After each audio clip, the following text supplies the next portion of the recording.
Yeah, hey, welcome into the hot shop, you guys. We are going to be working on some pieces that are going to have some interesting striping in them. And we actually just got started doing a little bit of that prep work before you guys came in. Luckily, you'll get to see this one more time before we actually get started on the piece.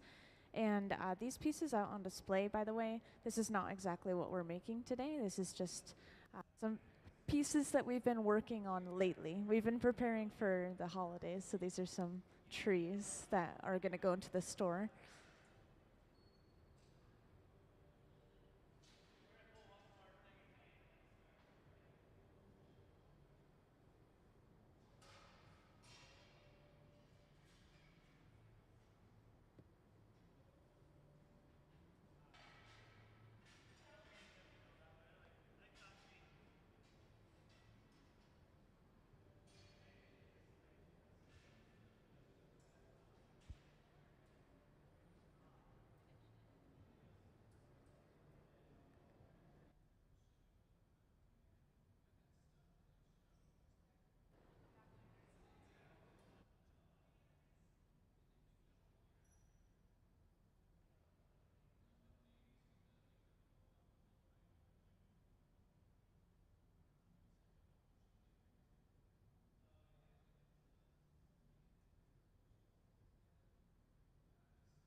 Hey, welcome into the hot shop.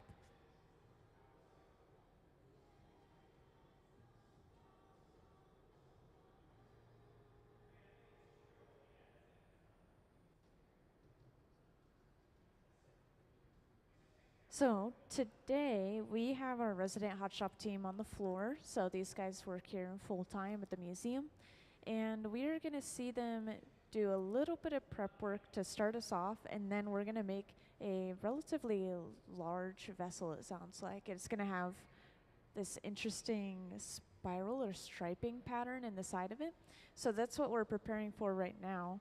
This piece of glass right here was just pulled between two pipes, stretched out, and there's a spiral of color going all the way down the side of it, basically. So that's going to be applied to the piece. Oh, yeah, of course. Yeah, you can record, you can take pictures, you can do whatever. We have a live stream going as well, so anyone can watch from across the world. Yeah.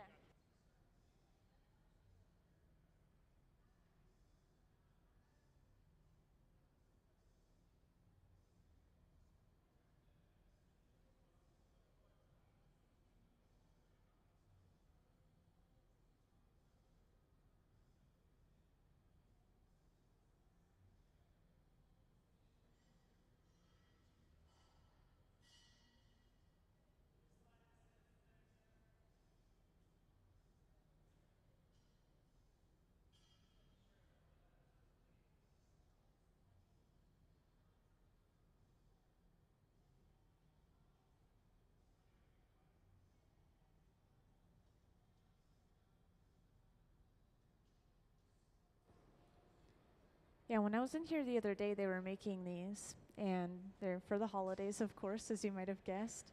And yeah, they are going into the Museum of Glass store. I think that they usually try to build up a nice little collection of them before they put them on the shelves, but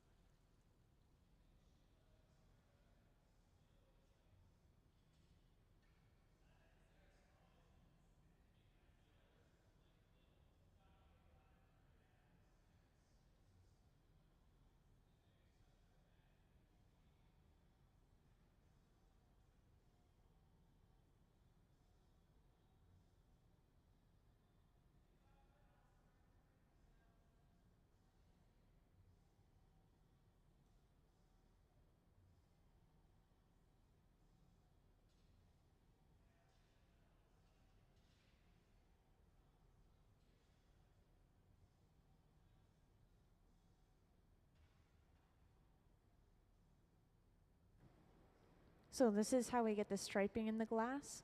Those sticks of colored glasses, those are called cane, and it's a similar process where it's color that's pulled between two pipes and then it's cut up into these smaller sections. So we now have striping in two different layers within this solid glob of clear glass.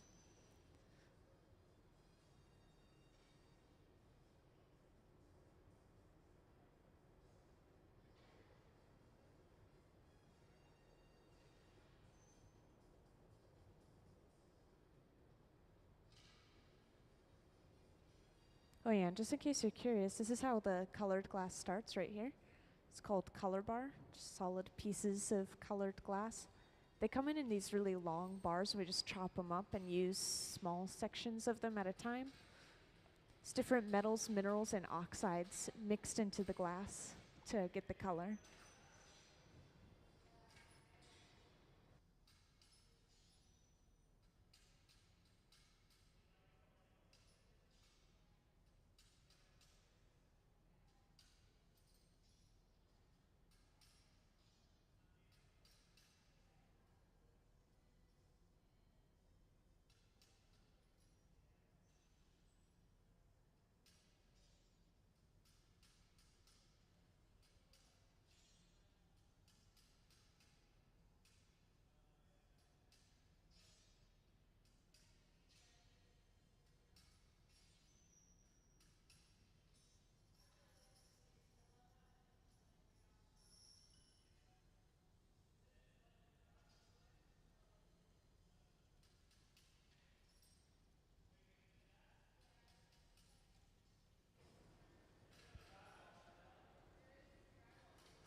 Yeah, welcome to those who just joined in. We are just about to pull some cane, which are these sticks of colored glass. We can actually see them chopping up some right here in the front. I do have some examples as well.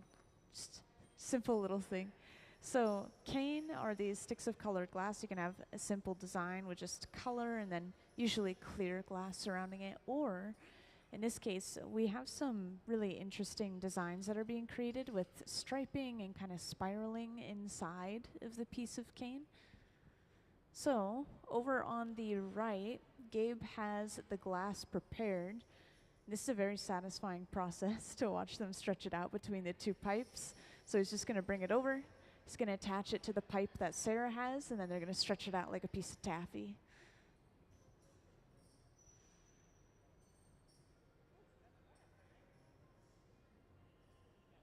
So you can see those colorful stripes inside. Everything right now is going to be glowing orange, but as the glass cools, it'll go back to its original color. And as they pull, they twist both of the pipes, and this creates that spiral of color.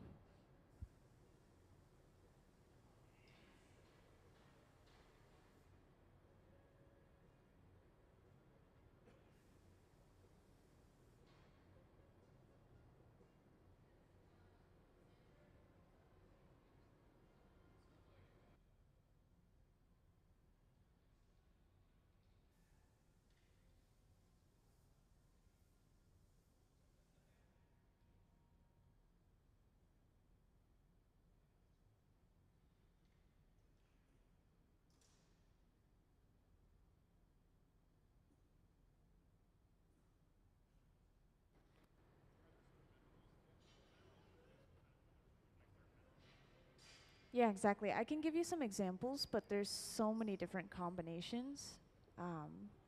So I know for some blues they use cobalt or they use some form of copper oxide maybe. And then for pink they use a gold chloride, which of course comes from gold, making it one of the more expensive colors. And yeah, I don't know, I just have a ton of little examples in my head, but those are just a couple. And it's interesting, it's almost like the color's suspended inside of the glass. It's not really like it's reacted with the glass.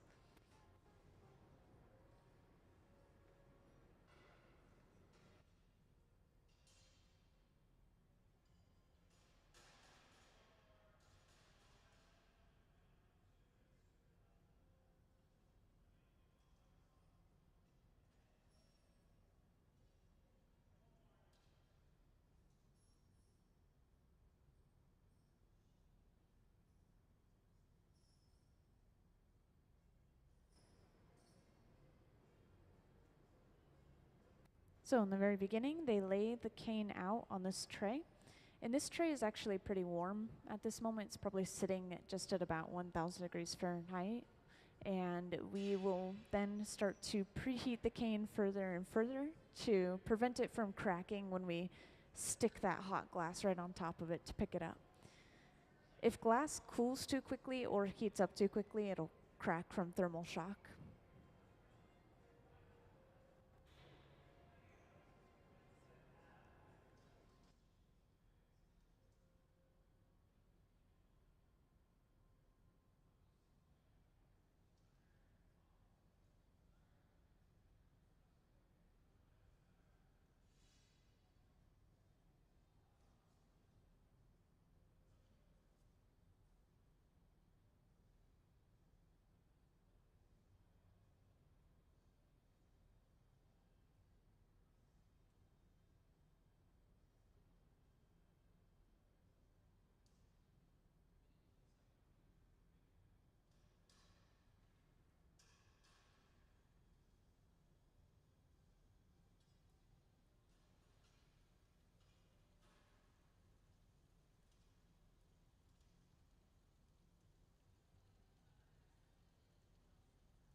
Yeah, exactly. That's where we get our glass. So each time we go into that tank, we're picking up the glass a lot like honey. We just stick our hot pipe into the crucible and twirl it around. And it's sitting at just about 2100 degrees Fahrenheit in there, by the way. So completely molten to the texture of honey at 2100 degrees Fahrenheit.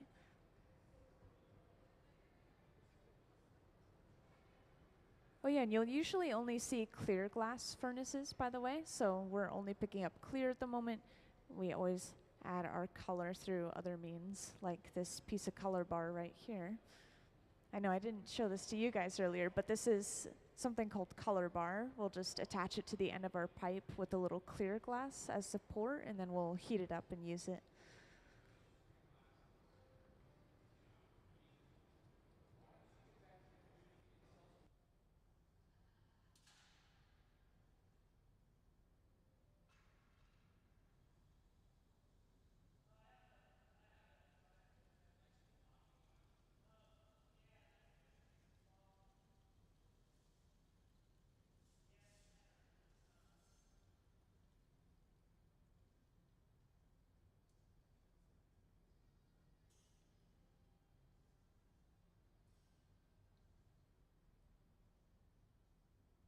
So we usually, well, yeah, we only use 3 of these reheating furnaces at a time, maximum anyways. We can go down to 1 or 2. And we technically have a 4th one though, hidden behind this shield. And I love pointing this one out. It just has a really wide radius. And so we hardly ever use it. We just use it for really big projects. Otherwise, we're kind of just using a little bit more heat and energy for no reason, I guess. But yeah, we have 4 of the glory holes. Those are the reheating furnaces. And then we have 2 glass furnaces that are filled with up to 1,000 pounds of glass.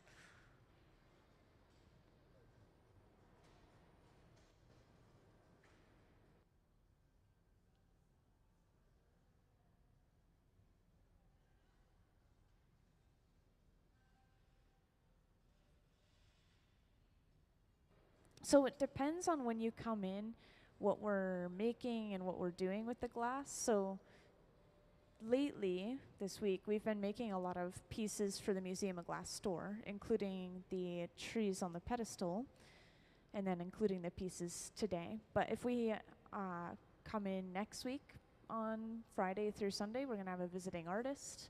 And we have visiting artists very frequently. When they come in, they can make anything they want. They're like the conductor of an orchestra, and they kind of instruct the team on what they want. And they can do whatever they want with those resulting pieces as well.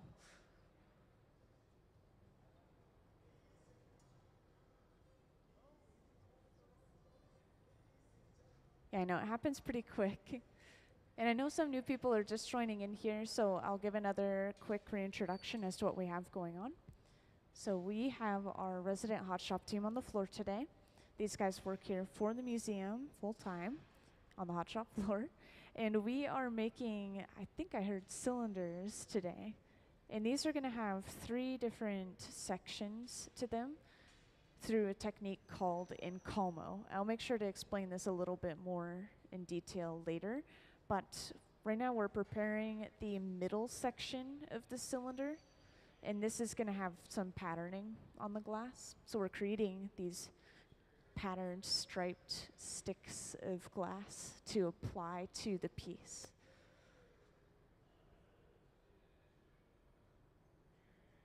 And you guys came in at a good time because we are getting relatively close to stretching out this next piece of glass.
So as they're stretching this piece of glass out, Gabe is twisting very quickly to get that spiral pattern in the glass.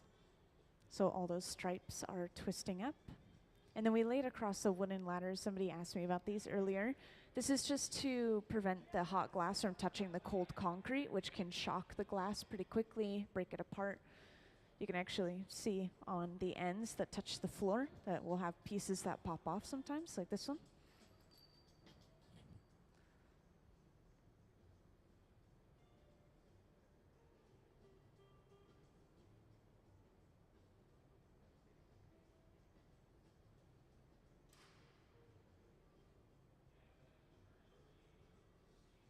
And then to break the glass off of the pipes, we are using purposeful thermal shock. We're just squeezing with a cold metal tool, applying a little bit of torque, and then it should pop off.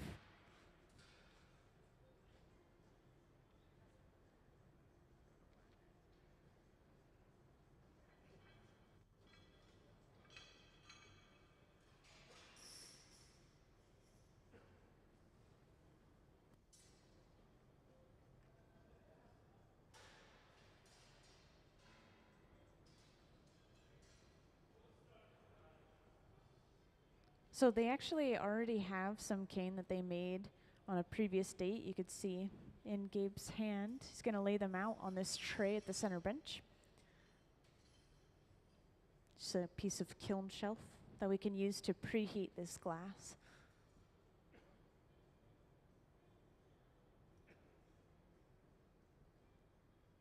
And again, this is going to become the center of our cylinder.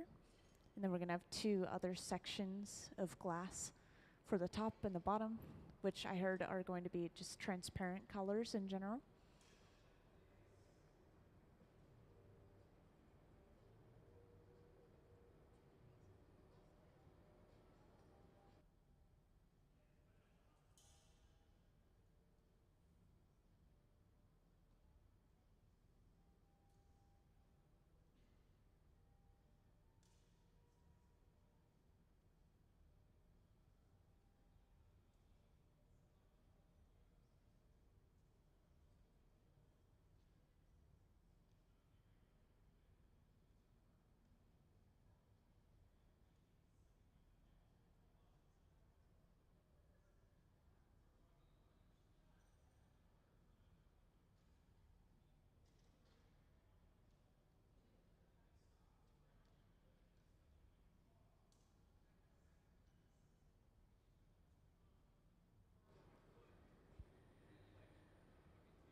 Okay, so I'll point out another piece of equipment that we're going to be using. So Gabe just put the entire end of that fork, I don't know, that thing, into the garage, which is this large silver box here. And this is going to preheat all of those little pieces of glass up to about 1,000 degrees Fahrenheit. And I know that that sounds like a really hot temperature, but again, this is a happy medium temperature for glass. We can bring it up further from there, melt it, work with it, or we can bring it down further from there without shocking and cracking the glass.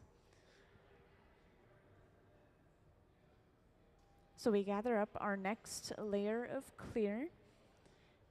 And this was really quick, so I don't know if anyone noticed, but Gabe blew a bubble into this glass, and he blew it in such a way that it is basically burst open at the end.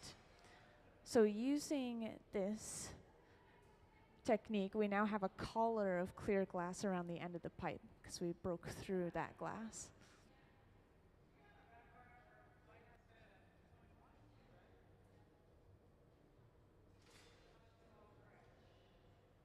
And I always love to point this out.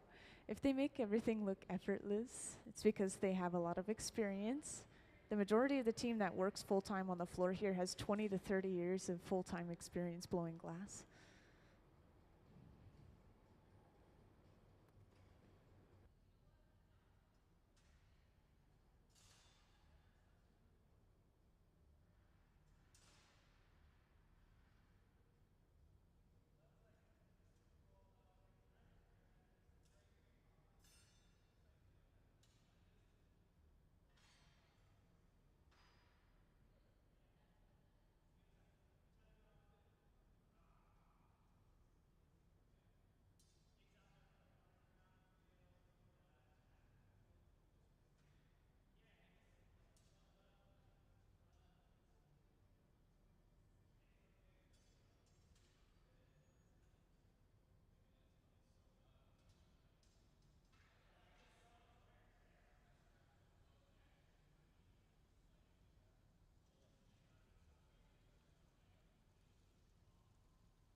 So over here we have the pipe cooler.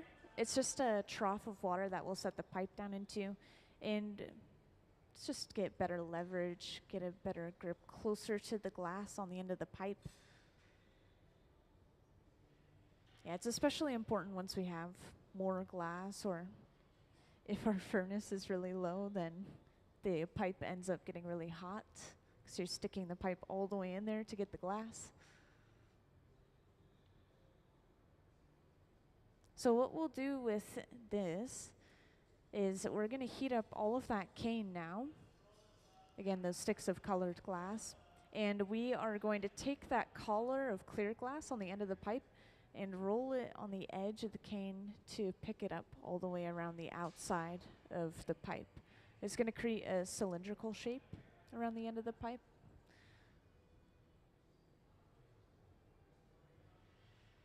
So they have to heat up the cane enough that they all start to stick together, and enough that it's able to bend and move.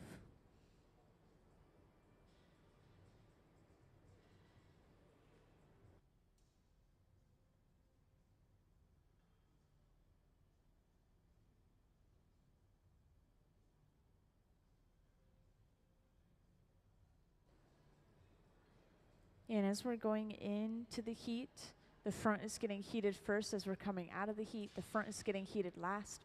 So we'll rotate the tray for a more even heat throughout. And welcome to anyone who's joined in recently. We are going to be working on some cylinders in the hot shop today, but these are going to have some really interesting patterning in them, which we were working on just before you guys came in. These are pieces of cane. And these are going to be in the center of the cylinder. It's going to have 3 different blown sections that are attached together with the twisty cane right in the center.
So we picked up the cane on the end of our pipe. And of course, again, this has formed a cylinder, which they've completely closed off. If they were to blow into the end of the pipe at this moment, the air would just pass all the way through out the end of the cylinder. So eventually, they're going to need to close the end of the cylinder off. That's going to be one of the bigger next steps so that they can blow into this piece of glass and actually work with it. But first, they'll usually work on compressing the cane, so they don't want any air gaps in between any of these pieces of cane. Otherwise, of course, they're not going to be able to blow into it.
It looks like to close off the end of our cylinder, we're going to use the jacks. So these are two metal blades. We'll use these throughout the entire process of making these cylinders.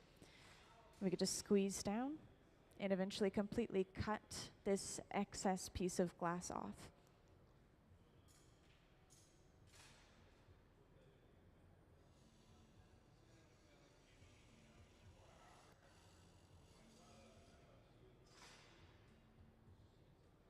So now we have technically an enclosed bubble on the end of our pipe. If we were to blow into this right now, it would start to expand like a balloon. The walls of the glass would get thinner, but the piece would get bigger overall. I think we still have some work to do. We don't want any texture, like physical texture on the surface of the glass. So we'll usually heat it up, smooth it out a few times before we move on.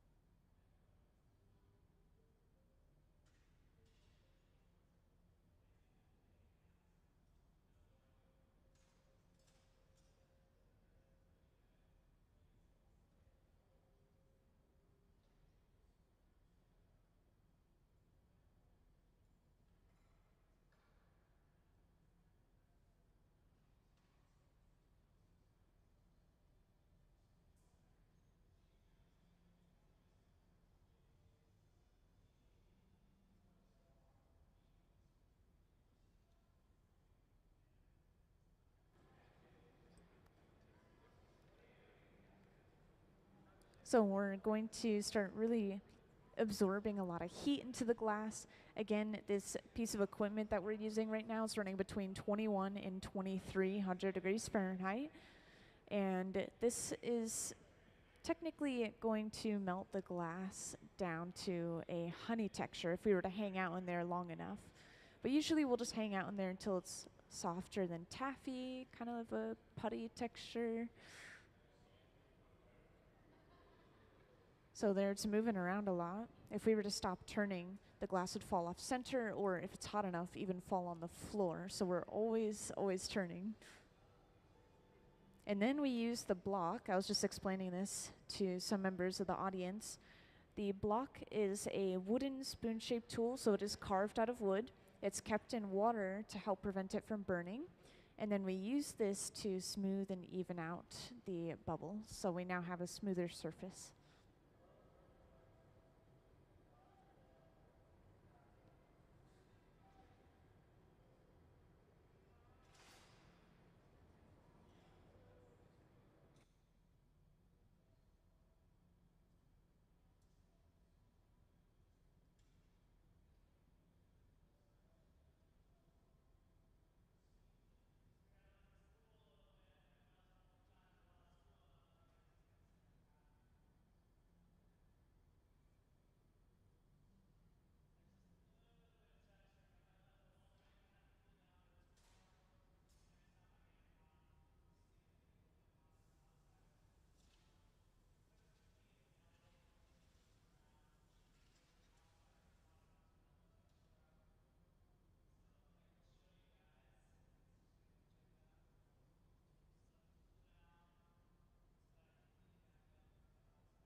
So I just got a question about the cone that we're inside of. So if anyone else is curious, I'm just going to talk about why this structure is the shape that it is and, you know, the area.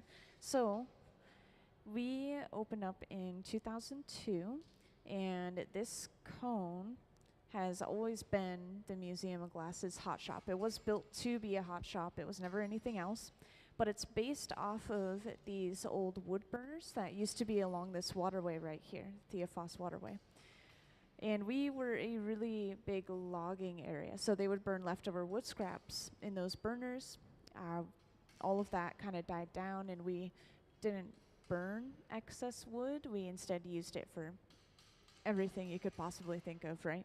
So they had no use for them anymore. They demolished those cones, they cleaned up the area and the waterway, and they built the Museum of Glass and the Bridge of Glass, and this is just kind of paying tribute to the area's history since all of those traces were kind of wiped out.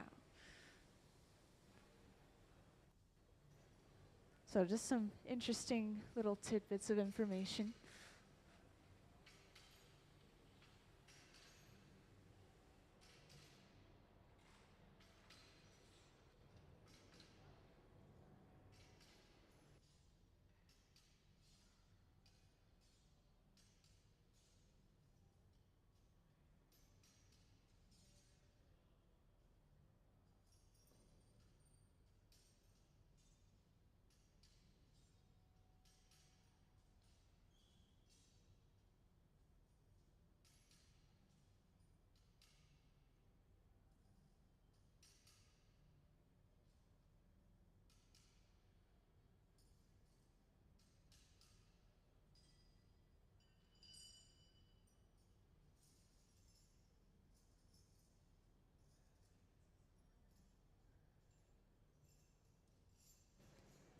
And next we gather another layer of clear glass over top of our cane.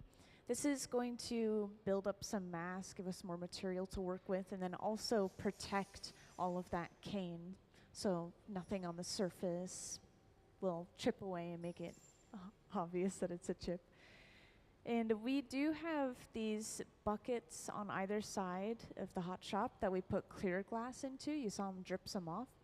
All of that glass is reused. It's really nice. So they just crush it up and they can throw it back in and melt it down again.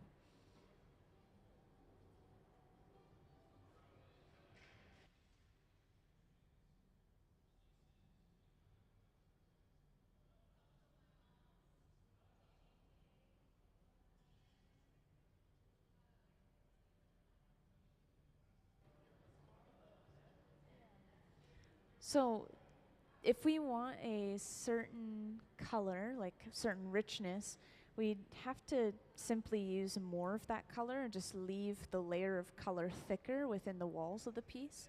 But luckily, all of the color that we get shipped in is already so rich that we usually don't have to leave it crazy thick. It's still almost paper thin in any situation.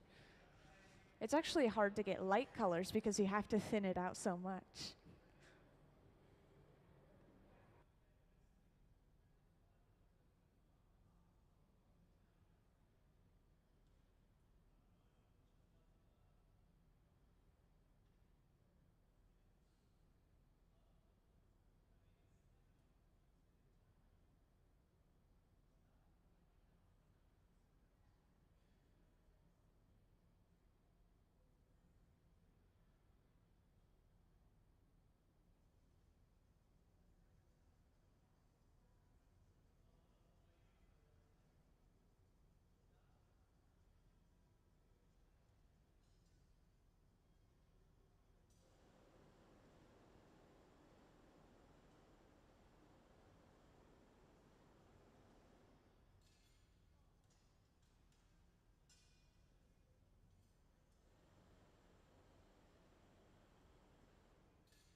To lengthen the shape of the bubble, Gabe pulls out the end of the glass with tweezers and then the diamond shears. And then we're moving back to the jacks, which again are these two metal blades. This is an important step right here. We're carving a jack line into the glass, which is this divot that will eventually remove the piece from the pipe with. So this is our breaking point that we're creating.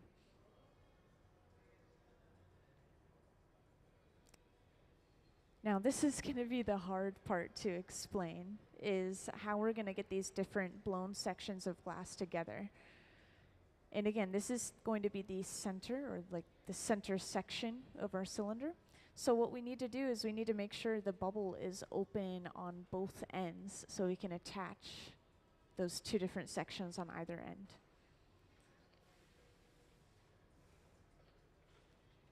And while I'm on that topic, could I have an Encalmo diagram, please?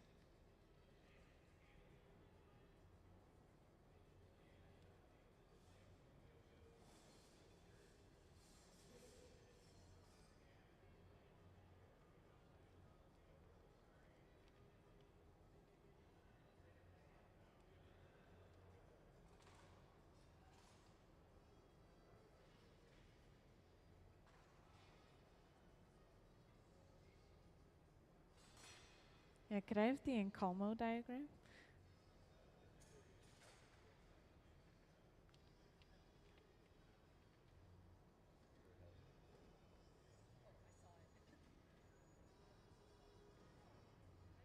Yes, this is what I was looking for. So this is how we attach different blown sections of glass together. We'll basically open one up and turn it into a cup shape, and then we'll attach it onto the end of a completely open-ended bubble.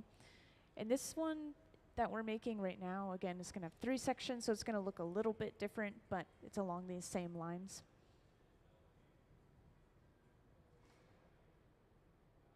Thank you.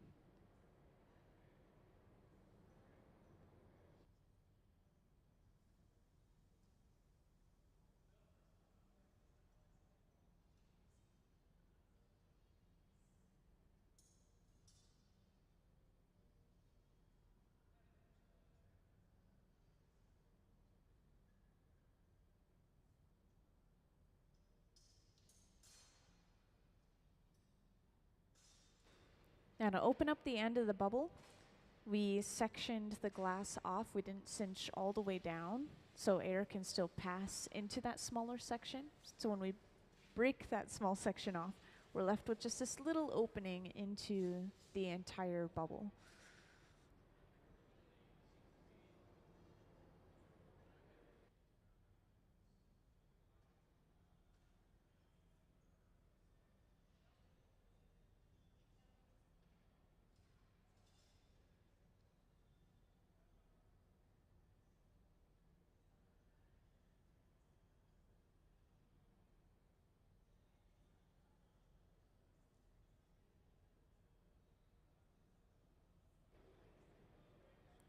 And after building up heat a couple of times, Gabe is going to completely flare this open, basically just giving it straight walls.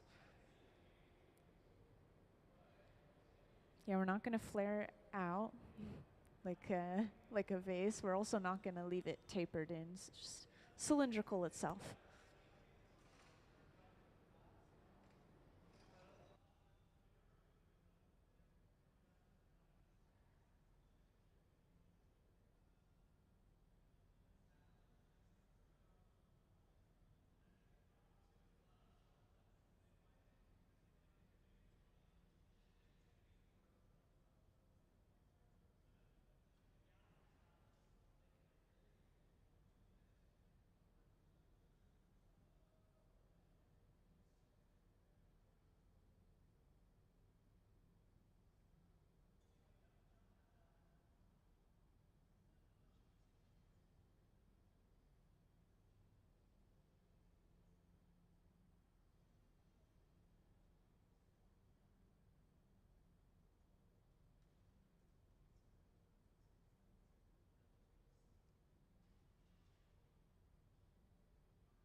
So this is another wooden tool that we use in the hot shop. It's just a wooden paddle. And we'll use them to shield the artist's hand and arm from that radiant heat. You'll see that throughout this process. We also use them to flatten certain areas of the glass, which is why they're so charred. And again, it's important to have an insulating material that you can use on the glass every once in a while, so we do use a decent amount of wooden tools.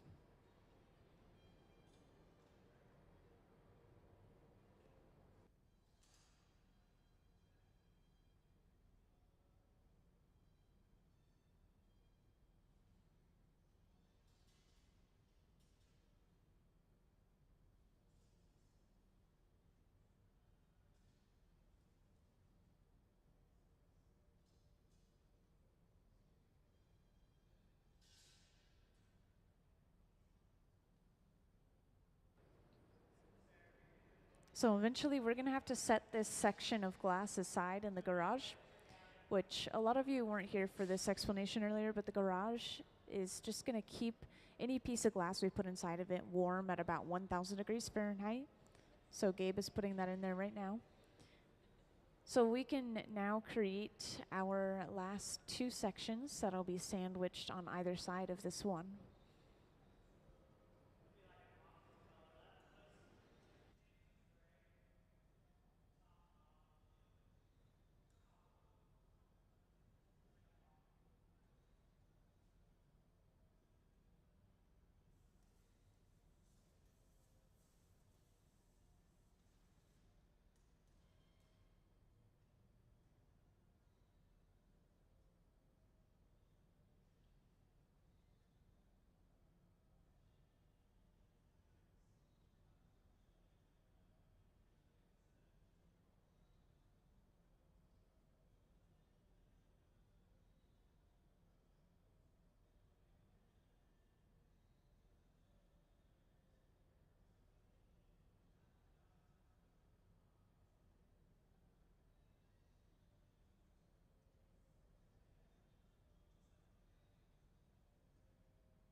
So we've picked up our next piece of color.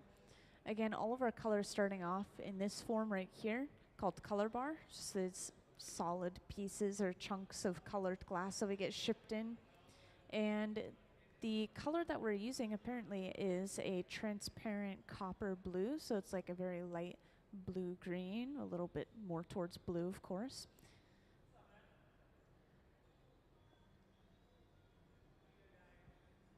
So now you'll see how we get our very smooth, even layers of color on our pieces in general.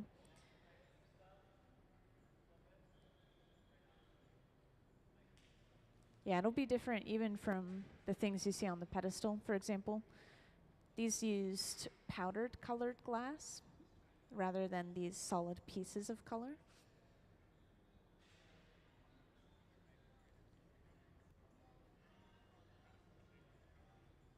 So the powder was actually just applied to the surface of the glass, and then they blew it out and shaped it after they got the color.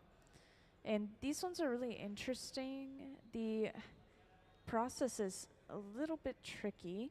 They go into a mold to get a physical texture on the surface, and then they cool portions of the glass and then put the powder on so it just sticks to certain parts of the glass. That's how they get the patterning in these. They're very satisfying. Oh yeah, on top of live streaming every day in the hot shop, like right now you could find our live stream on YouTube, We save all of those live streams permanently on our YouTube channel as well. So if anyone's ever curious enough to see a specific artist or how he made very specific things, you can go back in time to find them.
So this is the very beginning of the process for many, many different pieces we make. If we want color on our piece, we usually will use this method. So again, we've heated up a piece of color bar on the end of our pipe. We're gonna get this so hot that it's able to drop, and then we're going to quite literally drop it on top of that clear bubble that Sarah has propped up.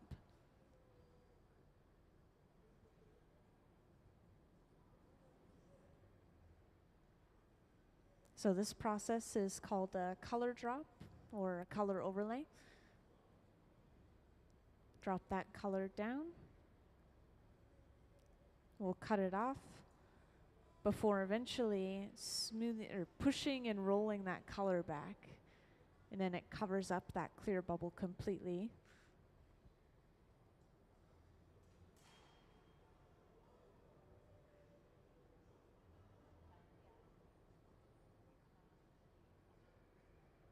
And that's why we let the glass get pretty cold for the bubble, so we can really push and move that color around without altering the shape of the bubble itself.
So we use the marver, which is this metal table, to roll the color back. We do have these marvers throughout the hot shop, the largest one being this one at the center bench.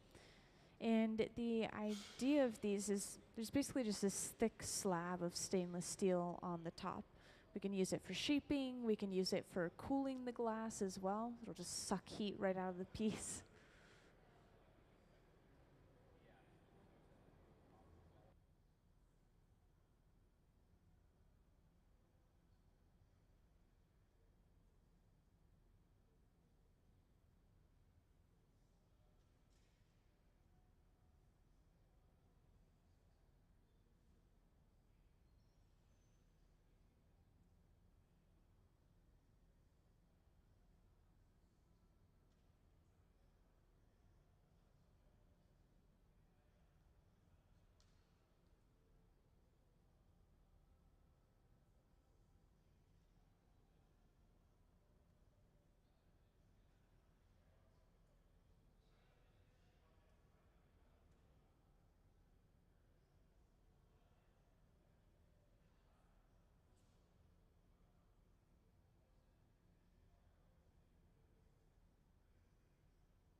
So at this point, we're just letting this rest and cool down for a second before we gather some layers of clear over top of this. And those layers of clear, really just to build up some mass, give us more material to work with. And when this piece is blown out, you won't be able to tell that it's mostly clear glass.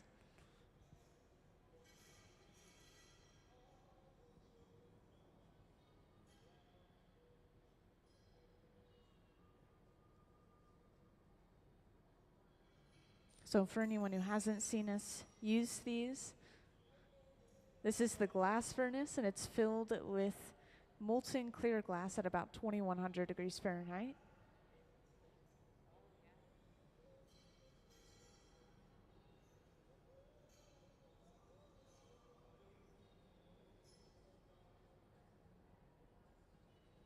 Yeah, exactly. There's a giant ceramic crucible in the bottom of the furnace, and it's just filled with molten glass.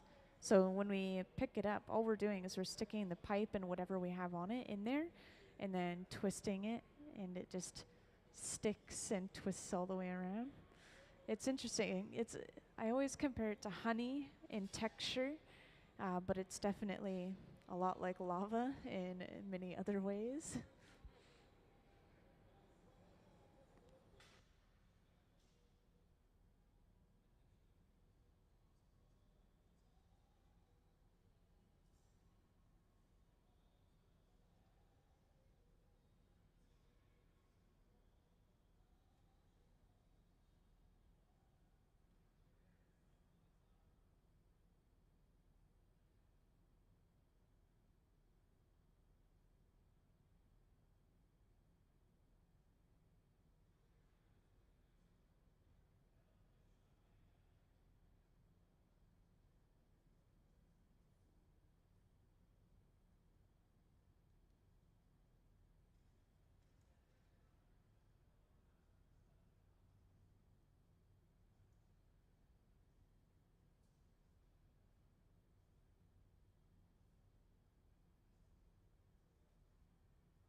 So, if anyone else noticed this, we sprayed some water into the furnace, and what this is hopefully doing is it's hitting the surface of the glass, and it's popping any air bubbles that have risen up inside of the molten glass.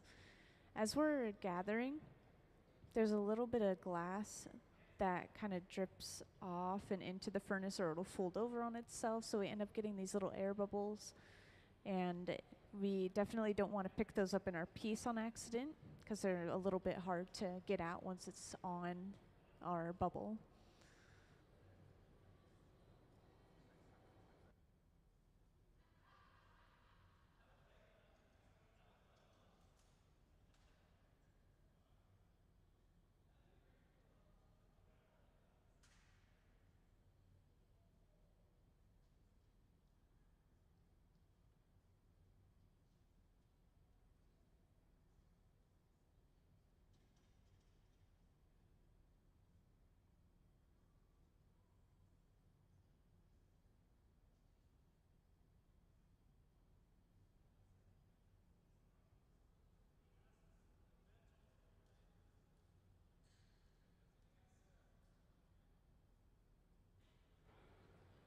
So you can see how molten it is when it's fresh out of the furnace. And it'll never be as hot as when we pull it fresh out of the furnace again. So start cooling down, getting closer to a putty and then a taffy stage. That's more where we work with it. And then we're using a pipe cooler. If you haven't seen this already, we just use this to handle the pipe closer to the glass, get some better leverage against it.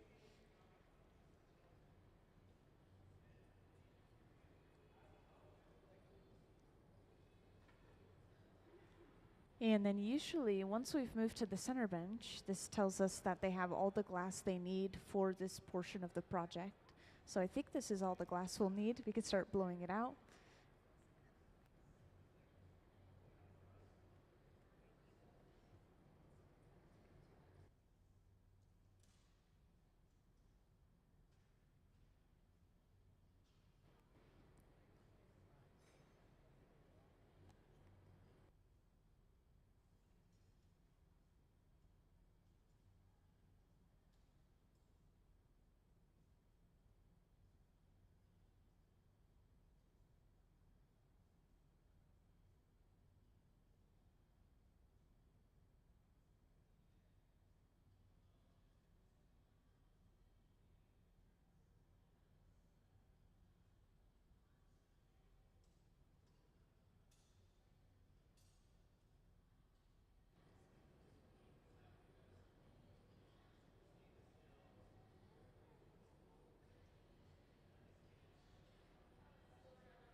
And could we have a view of the center bench, please? Thank you. So at the center bench, we are using our block again, which is this wooden spoon-shaped tool. We keep it saturated in water. We usually will block it twice and then start to blow up the bubble. So right there, we just blew it out for a second. It all moves pretty quick. And then using the newspapers, so yes, this pad is just folded up newspaper, splash with a little bit of water. Gabe can kind of guide which way the bubble blows out.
So we're shaping and blowing this out into a pretty long bubble.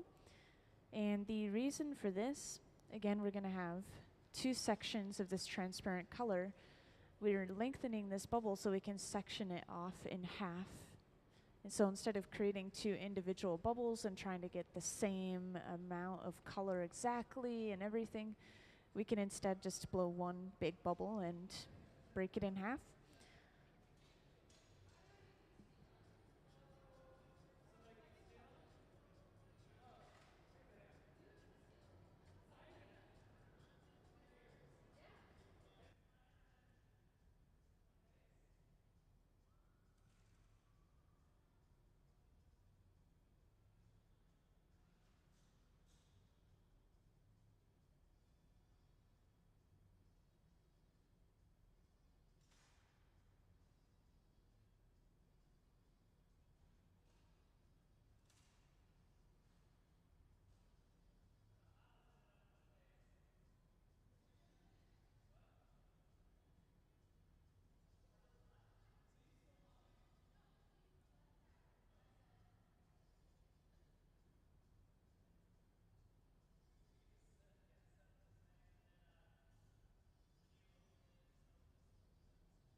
So they have to really wait and let that connection cool down.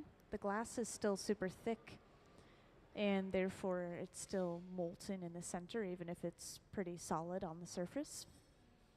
So if we try to break it off, it would probably be a little bit of a gooey connection and it wouldn't quite want to break away.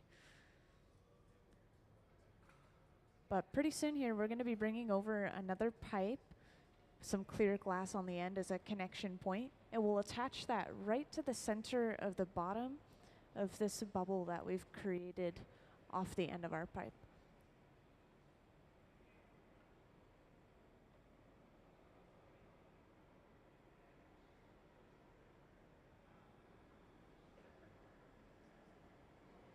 And again, I know this doesn't look copper blue quite yet, but we will be blowing this out thinner. We'll be able to see through the color better.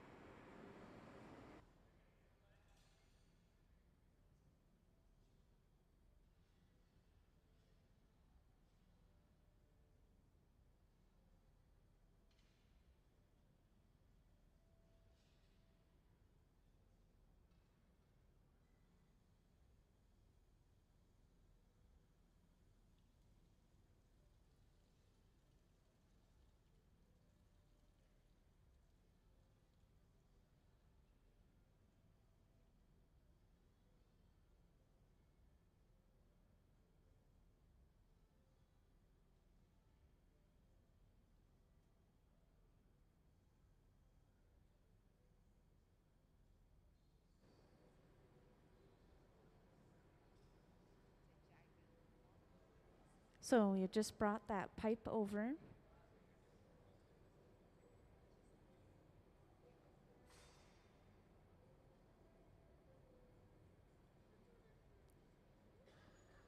Once they are happy with this connection, it's a secure connection, they will break this piece of glass away. And the way that we break pieces off in general is usually with a little bit of water, so we cause purposeful thermal shock, enough to crack through that connection and then pop the piece off with just the tap of a pipe. Pretty quick. So now we have our two separate sections. We're going to open both of those sections up into basically like these cup-shaped pieces of glass. And then I know some of you guys joined in a little bit later, so I wanted to point out we have a third section of blown glass that we created before you guys came in. And it has this special patterning, almost swirls or stripes of colors, using these sticks of colored glass here. And that section, we already made it. It's sitting aside in the garage, this box right here, at 1,000 degrees Fahrenheit. So we'll just pull it out, and we can use it when we're ready.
So once we get enough heat in this glass, we can start going on the inside with the jacks, those two metal blades, and lift up the wall.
And could I have the Encalmo diagram again, please? So for those of you who joined in a little bit later, I wanted to show this off one more time. So this is just kind of the gist of how we're going to be connecting these different blown sections, except we're going to have 3 different sections together. And the ones that we're creating right now are going to be sandwiched around that 3rd middle section. So that's what we can expect. The way that we connect these, we let everything stay relatively cold and we superheat the connection points, just the 2 openings.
So we have that section over on the right that we created earlier. Again, this has that patterning all throughout the bubble. And we're heating up those 2 openings right now, hot enough to stick them together.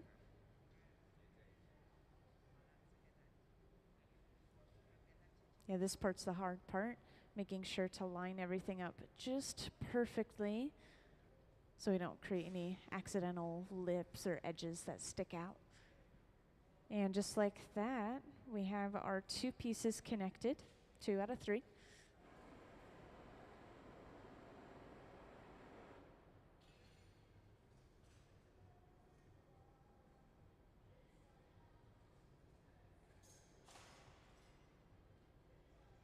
And then we just break this secondary pipe away.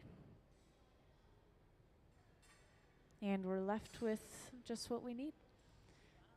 And then this process basically repeats for as many sections as we have. So we would open up that end section, attach the next one, open up the end section, attach the next one. In this case, we just need to do it one more time. But yeah, very satisfying, very difficult process.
And now we've brought our last section back out.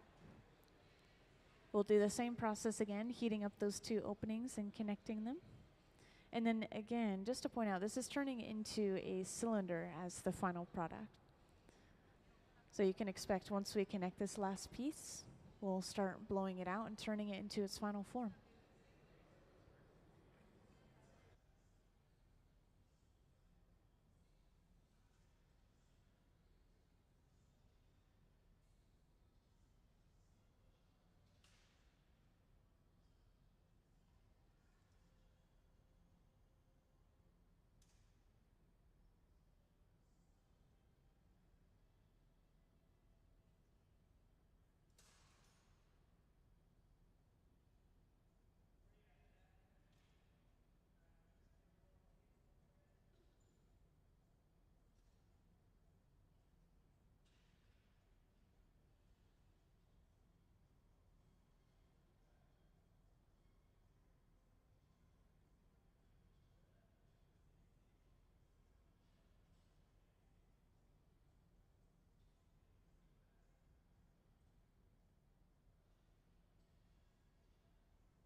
So we have those two sections warm enough to bring them together.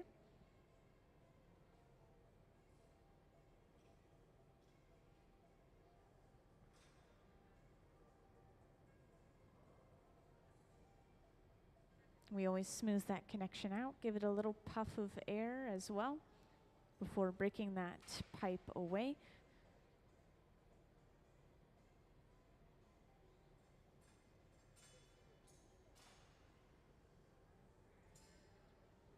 So now we have everything we need for this piece.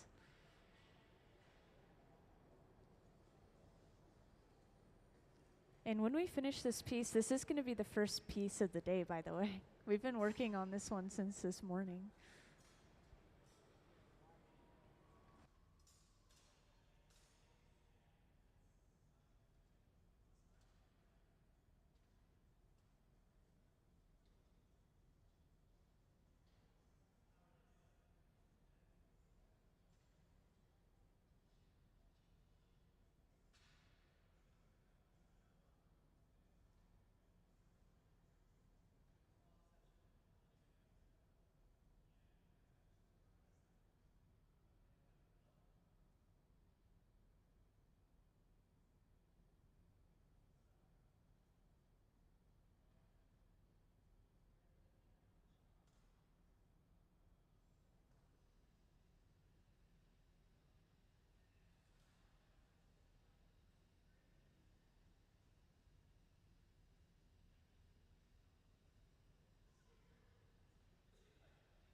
So I haven't really pointed out this piece of equipment yet. I know it can be self-explanatory, but this torch, it runs around the same temperature as what we're using to heat up the glass right now. But this torch, we use to heat up sections at a time. In this case, the area around the pipe is a little bit colder, so we're torching more heavily on the bubble near the pipe.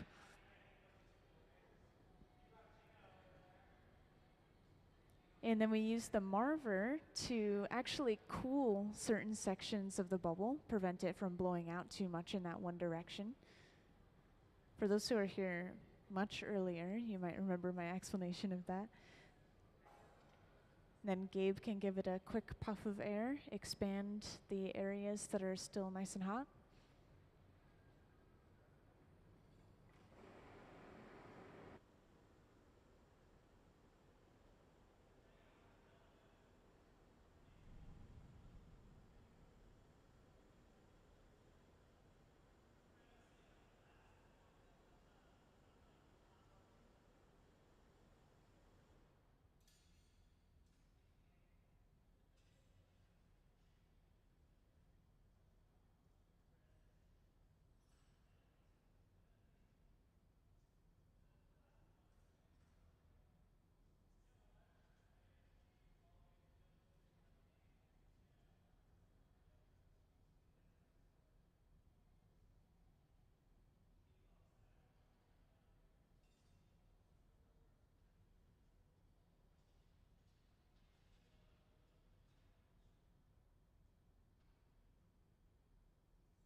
So next we create the jack line, which of course is going to become our breaking point later on, before we blow out the rest of the piece and finish off the shape.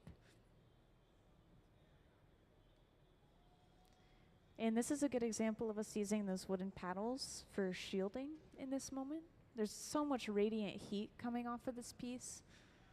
It's always somewhere between 1 and 2,000 degrees Fahrenheit, that piece of glass, so there's a lot of heat coming off of it.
So now we're using this setup in the front. This is a wooden board that we laid out with some wet newspaper on top to kind of protect the wood.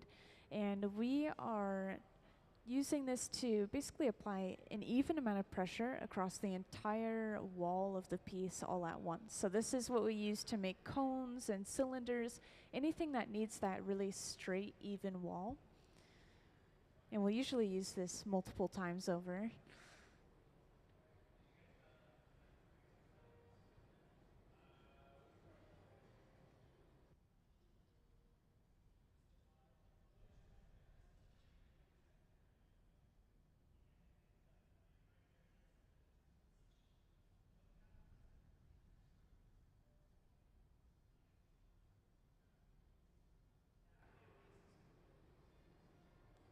And we're flattening the bottom at the same time with a wooden paddle.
And to get a crisper, kind of sharper corner for the bottom, we are using the jacks on the side, wooden paddle on the bottom, and really pushing that glass into the corner.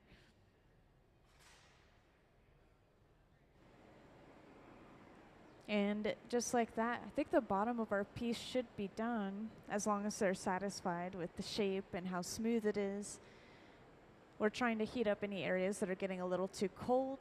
And then eventually we'll be attaching another pipe to the bottom of the cylinder. We'll break it off of the pipe it's on right now, and then we can open it up fully and finish it off. So we're getting there.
So now we bring that second pipe over, and again the clear glass is just there as a little connection point.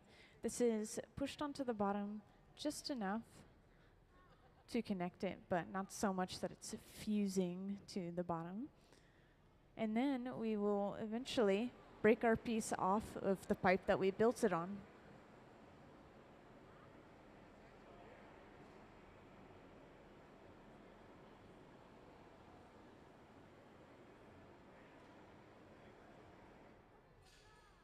And this is done the same way as any point in the process. To break a piece off, we apply water and then tap the pipe. And just like that, we have flipped the orientation of the piece, and we can now start to open it up and finish it off.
So with the opening of the piece, we first stretch the glass out with some tweezers, kind of to thin out the glass in that area, and then we trim some of the excess glass away. That area tends to be thick where it was connected to the previous pipe. We did this for all blown pieces that you see made.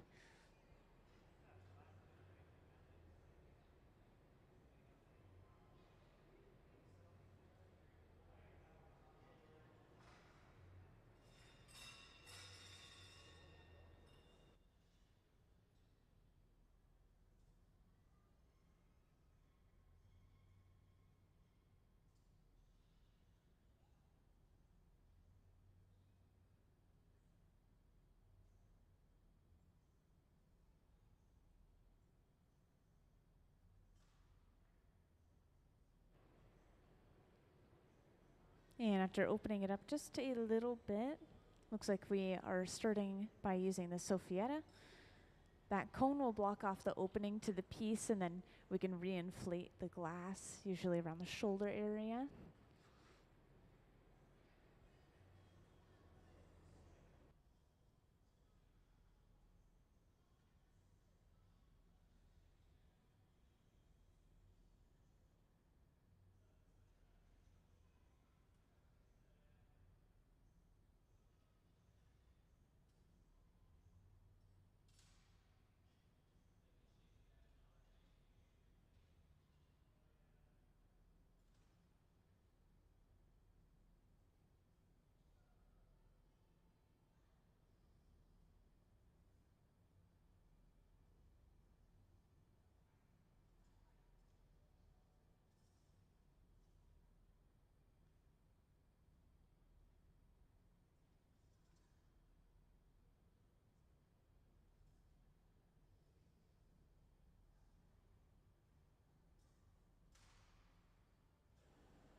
So we are finished with this piece. We're getting ready to break it off and put it away. The way that we usually break our pieces off is we will break them off at the bench and have somebody pick them up and carry them to be put away. And I think we're putting it inside of that large black box there over on the left wall. That box is one of our mini annealers, and the annealer is going to slowly cool the glass down overnight, which prevents thermal shock. So now that we're ready, we apply some water near the end of the pipe to crack that connection.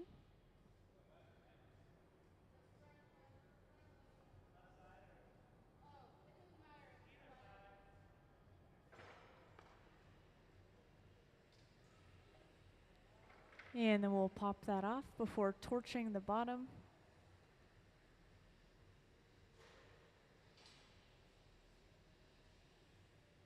And then we're done with that piece. Let's give them a round of applause for all their hard work.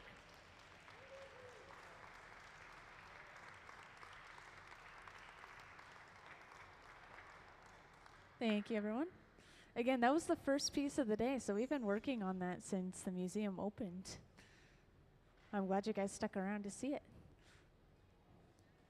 Now, I'm sure the artists are going to take just a second, get some water, take a little breather, but we do usually work till about 1 p.m., so you can expect to see something soon. And then we will be working from about 2 to 5 as well.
And welcome into the hot shop, you guys.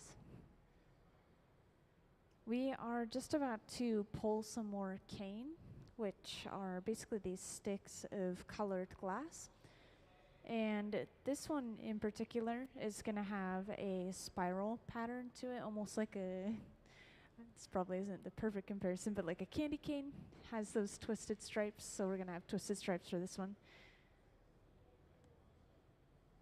Yeah, this is a little bit of prep work for the second half of the day where we're going to be using those pieces of cane to create these cylinders, blown cylinders of glass.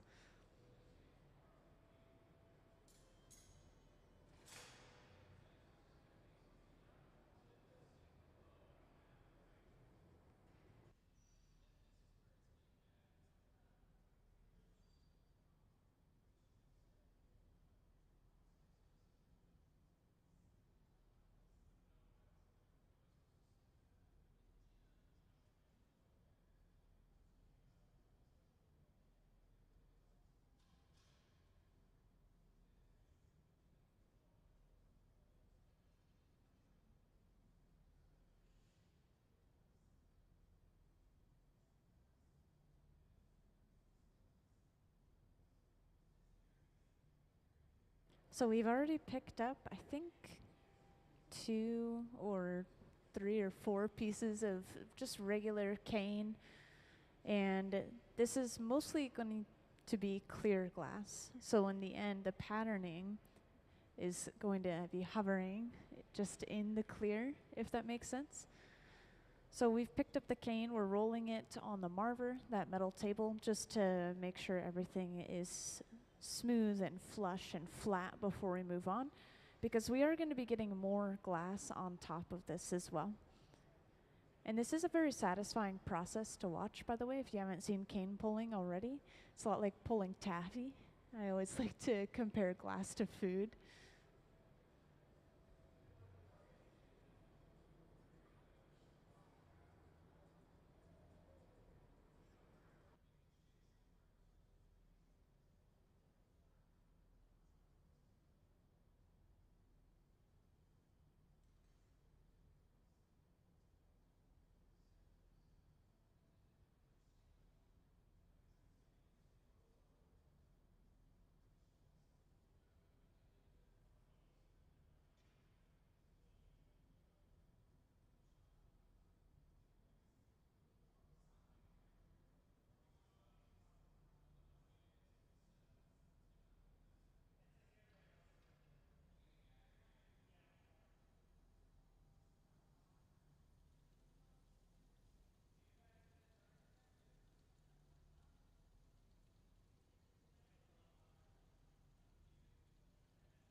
So we did pick up our next layer of clear.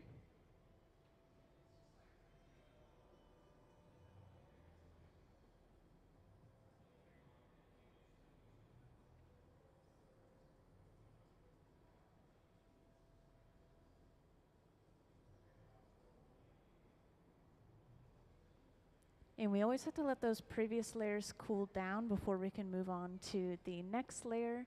And I think just based off of the last ones that we worked on, we will probably have even more striping of color added to this before we stretch it out as well.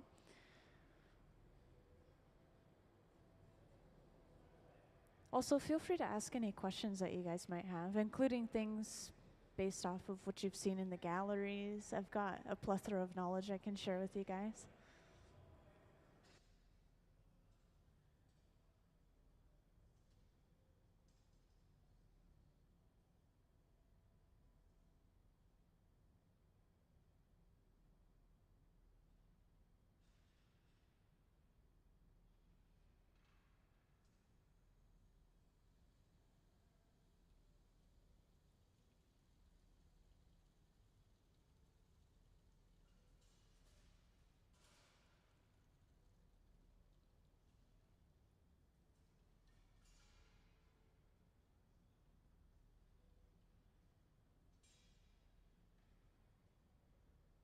So the way the furnace works, and the furnace is specifically the tank with the closed door that we went inside of, that has a large ceramic crucible on the base of it that's just filled with molten clear glass. And that's sitting at about 2100 degrees Fahrenheit, up to 1,000 pounds of glass. It's a really impressive piece of equipment.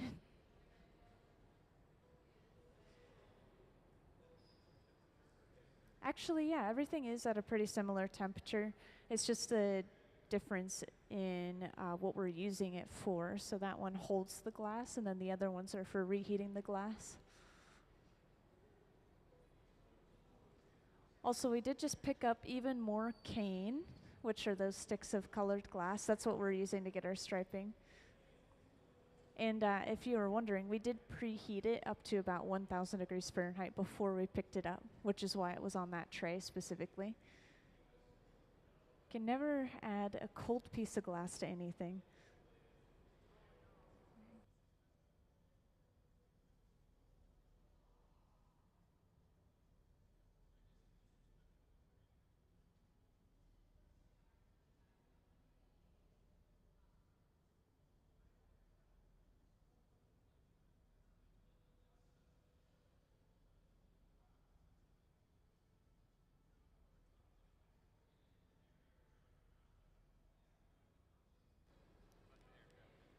So we have to be really careful in the way that we add things to the glass or to our piece.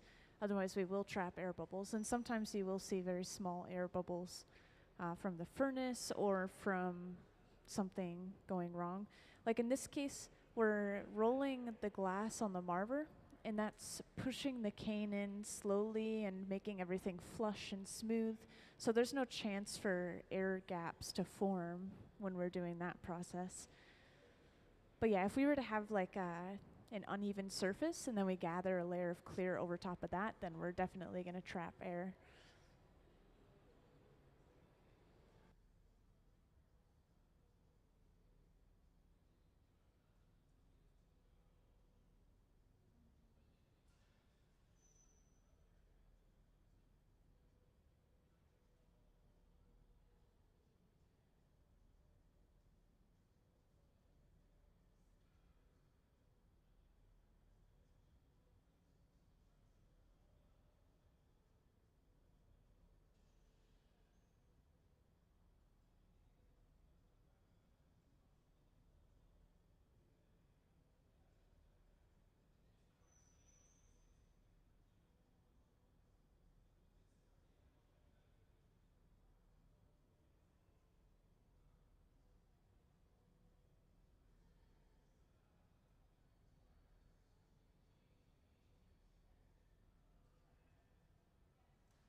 So it looks like we've gotten it hot enough now to stretch it out. So we attach that to our second pipe.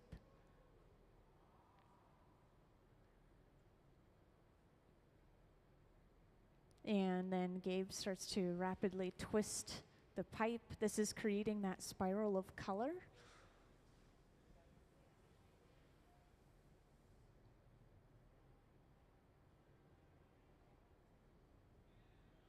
And the glass is pretty hot, so they're not really pulling very much, pulling very slowly, just backing up. And we'll rest it across these wooden ladders so it doesn't touch the cold concrete.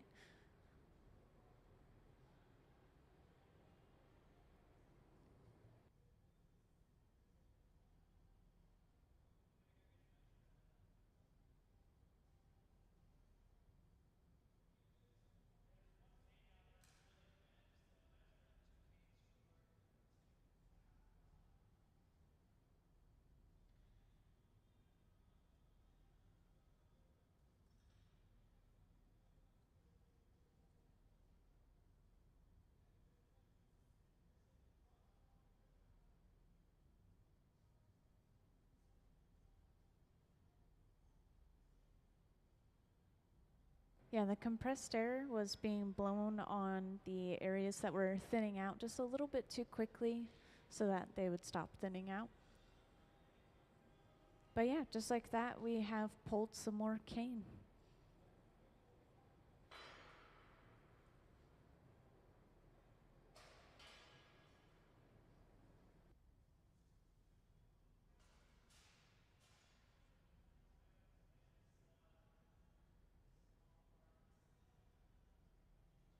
Yeah, this is one of the few times you'll see us make something and not anneal it.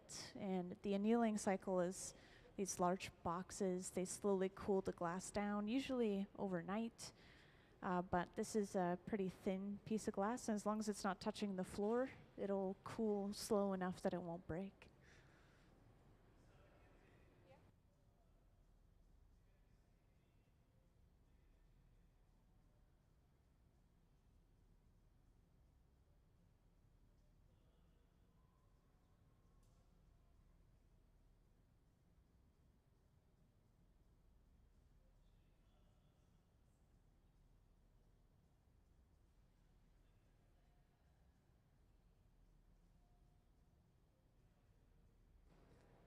So next, we're going to see them use some cane. We've been pulling cane throughout the day. We pulled some before the first piece we made. So we'll be taking that out. We'll be laying it out on a tray, and we'll be using it for our piece. So today, so far, we've been making cylinders, and these cylinders have 3 different blown sections that are attached to each other. One of those sections has a bunch of this patterned glass just right in the center of the cylinder. And then the 2 other sections, top and the bottom of the cylinder, are just going to be a transparent color in general. So that's what we can expect to see. I think it seems like we're only going to get as far as picking up the cane and turning it into that one section that we need. And then we'll finish the rest a little bit later.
So Gabe has gathered some clear glass on the end of a blowpipe this time.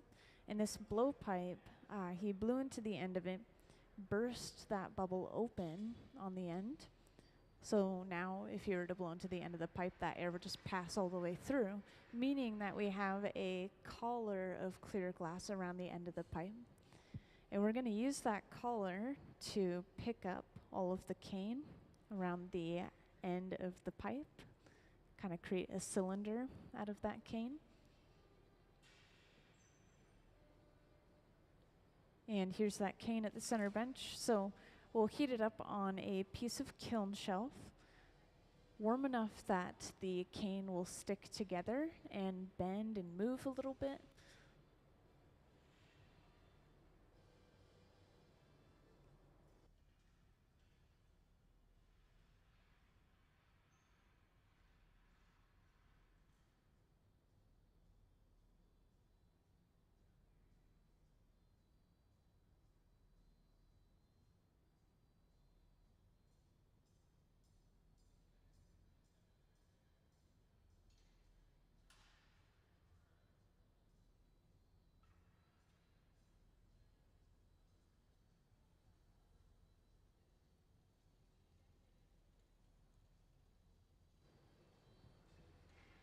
Yeah, this building was originally made to be the Museum of Glass's hot shop, so it never had any other purpose or anything before this. But it is based off the area's history, where we had a bunch of wood burners along this waterway for logging scraps. We didn't use those burners very much at a certain point, so they demolished them, they cleaned up the area, and they built the Bridge of Glass and the Museum of Glass. And they're just kind of pointing out what the area used to be and what it used to be used for.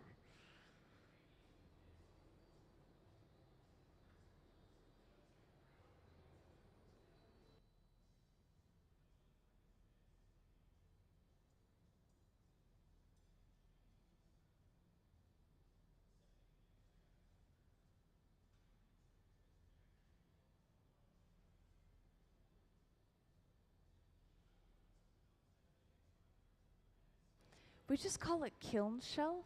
It's kind of just like a ceramic, I think. We use a lot of materials that have a high amount of silica, and silica just on its own has a pretty high melting point, by the way. We use silica sand in our glass as well, but it's for a soda lime glass, and the soda ash and the limestone lower the melting point by a lot, actually.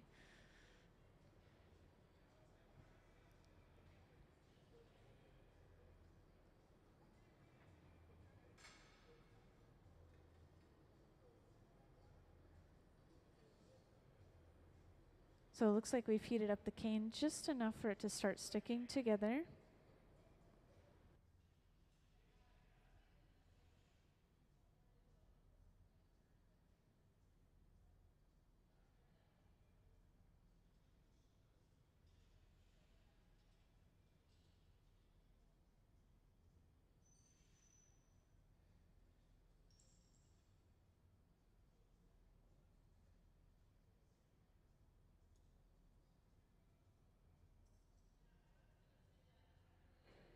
And then once we were sure that was hot enough, we bring the collar over, attach that to one section of the cane, and then of course form our cylinder. This will be completely closed off, and we will close the end of the cylinder off as well, so we're able to blow into it like a normal bubble of glass.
Yeah, we will eventually be gathering some more clear glass over top of all of this cane. So we're working on smoothing all of this cane out right now. We've rolled it on the marver, which is that metal table. We will sit at the center bench in a moment and we'll smooth out the outside with a couple of other tools at the bench. And now it looks like we're closing off the end of the cylinder and forming our bubble as well. So this is a really important step. Again, it allows us to blow into the piece of glass.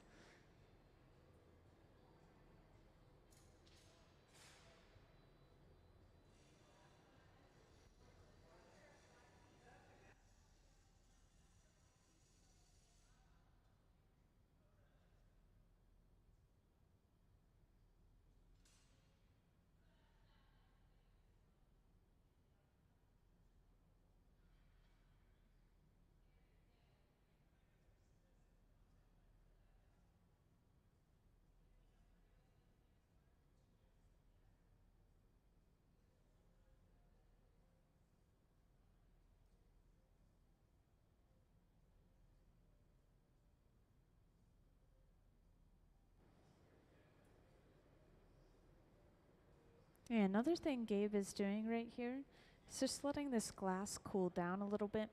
We want it to cool down all the way through to a certain extent. And then we'll heat it up again, and that'll heat up just the surface of the bubble.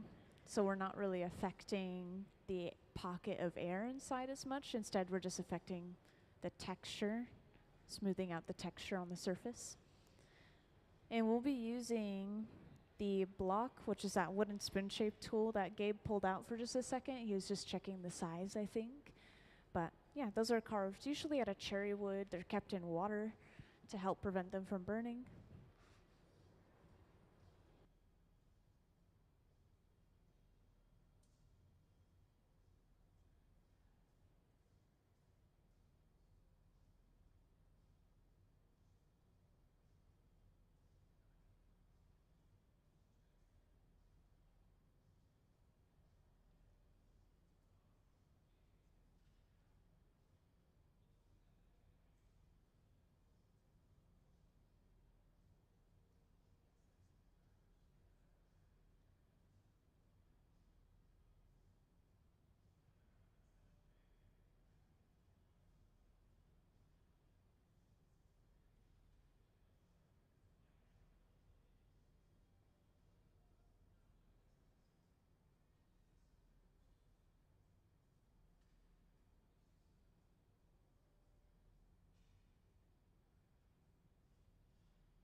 So this process is done a couple of times over, letting it cool down or so internally, and then heating it up, smoothing out the surface. And then once we have the surface completely smooth, again, we'll be gathering a layer of clear glass over top of this to add more mass.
So when we're done with a piece, we have kind of a small-ish leftover amount of glass left over.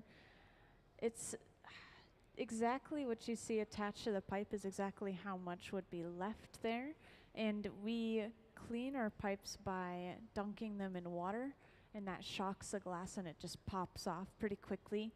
And you know, something that's interesting, you can't really put a ton of metals into glass or with glass because they have a different coefficient of expansion. The glass will kind of shrink and contract around the steel, and then it'll break no matter how slowly you cool it down. It's interesting. There's incompatible, but you can put things like copper and gold and silver inside of glass. Gold and silver leaf are used quite a bit, and then I've seen copper wire cages used and things like that.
Oh yeah, this is just a pipe cooler that we're using. You can actually see it up on the screen pretty well.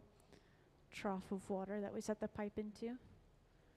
Just so we can get better leverage against the glass, handle the pipe closer to the glass. And now we should be able to bring it back to the center bench. We will use the block again, that wooden spoon shape tool, smooth this new layer of glass out.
So we do have all the glass we need for this one section.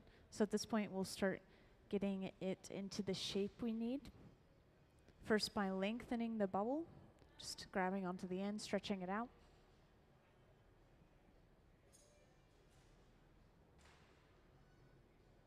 And let me break down this process real quick. Could I have the Encalmo diagram, please?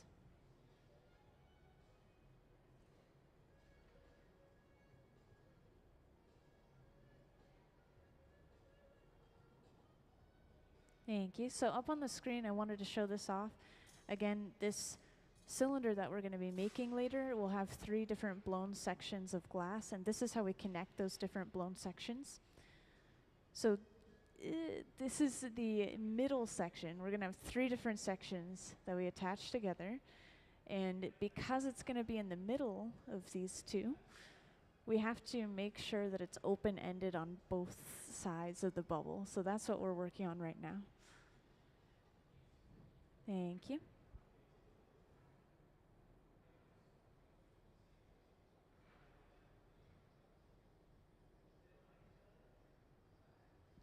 So first things first, we create the jack line, which is this divot that we squeeze into the glass, and eventually we'll break the piece off from.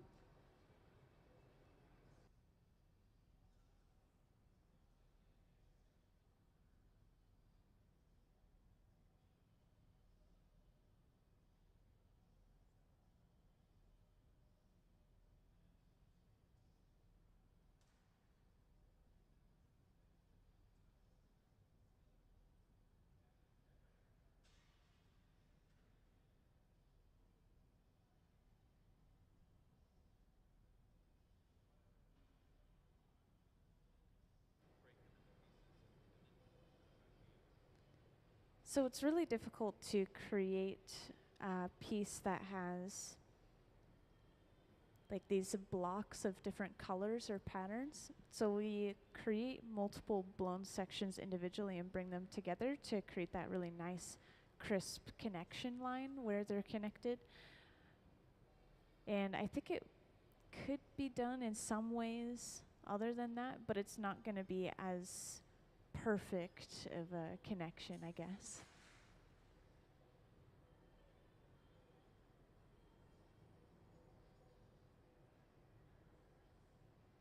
Oh yeah, so now we're opening up the end of the bubble. Gabe is sectioning that bubble off with the jacks.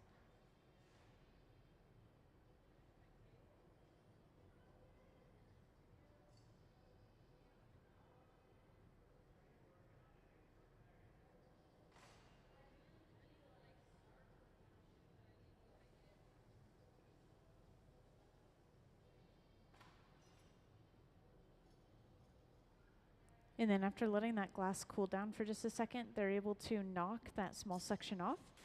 And this should create a small opening into the entirety of the bubble, so we can open it up on the end now.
And after applying heat one more time, we can slip on the inside of the piece with the jacks and just slightly lift up the wall. And this is going to open it up to its full size. And with the wooden paddle, we use this for a couple of different things. We used it to smooth out the opening, like we are right here. But we also have been using them to shield Gabe's hand and arm from the radiant heat coming off of the piece.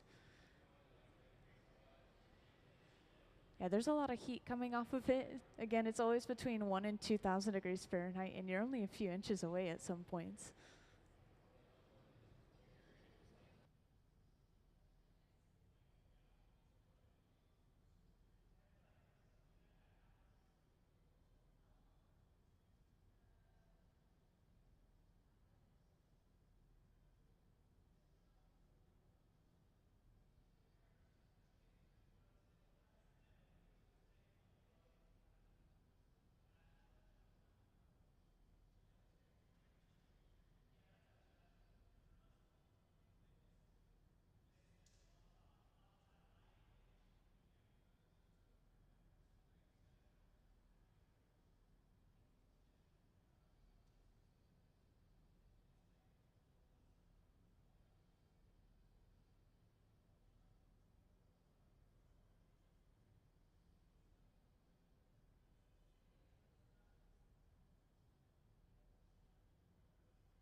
So what you see is basically the finished shape that we need.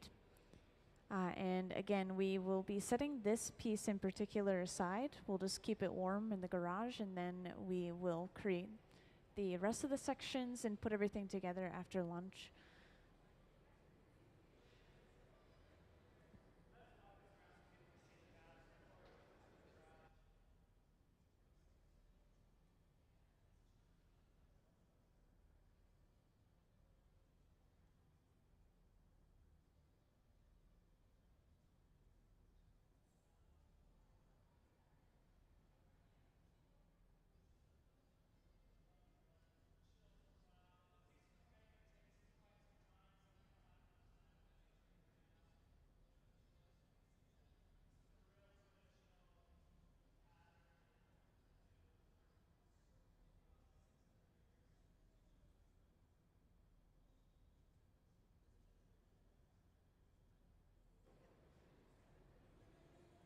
And then off into the garage it goes. Again, it's going to sit there at about 1,000 degrees Fahrenheit until we're ready. And does anyone have any questions for me before we head to our lunch? Any questions are fine. But yeah, we are going to take a pause. We'll be back in about an hour from now, so you can expect maybe 2:05 to 10. We'll have the official time posted on the screen. And thanks for stopping in.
Hey, and welcome into the Hot Shop, everyone.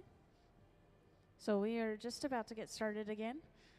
If you were here earlier, you may remember this project that we just got started on before lunch. We are going to make something like a vase, it sounds like, out of the glass we prepared earlier.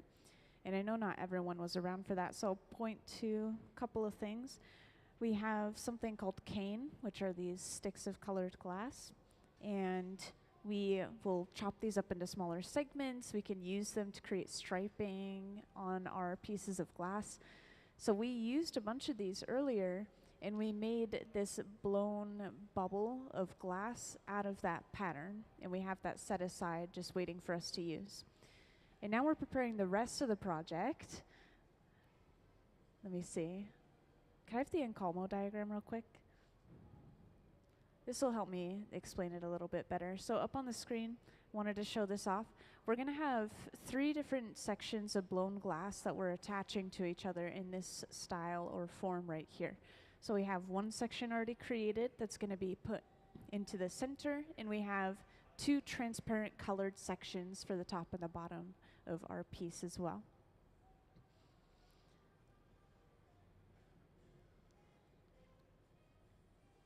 And of course, the people you see on the floor, this is our resident hot shop team, so they work here at the museum full time.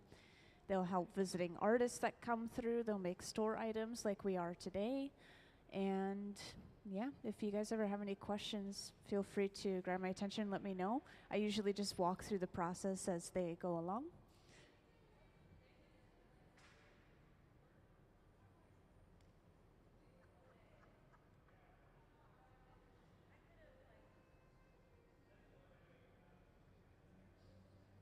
So already we are getting some of our colored glass ready to use. So we have something called color bar, these solid pieces of colored glass through and through. We'll attach them to the end of our pipe, melt it down completely, and then layer it on top of a clear bubble of glass. So that's how we get a piece with one solid color across the surface.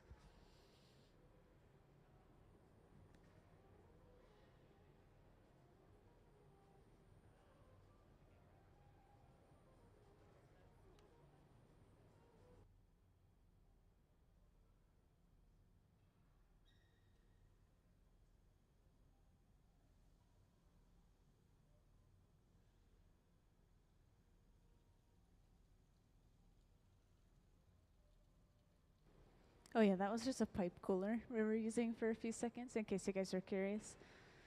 Just so we can handle the pipe closer to the glass.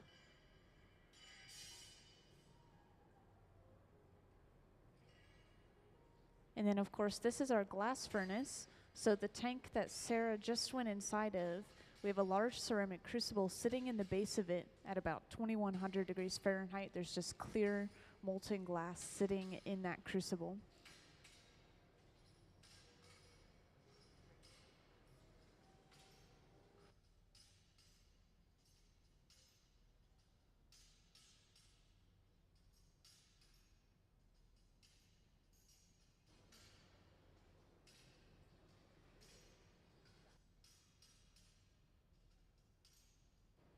So we won't be using these right now, but Gabe is cutting them into smaller pieces to be able to use for patterning on our future projects, which I assume we might have time for one more of these after this one.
So we are just about to see the color drop or color overlay process. That's what this technique is called, where we layer that color on top. And we have a really good view of this up on the screen.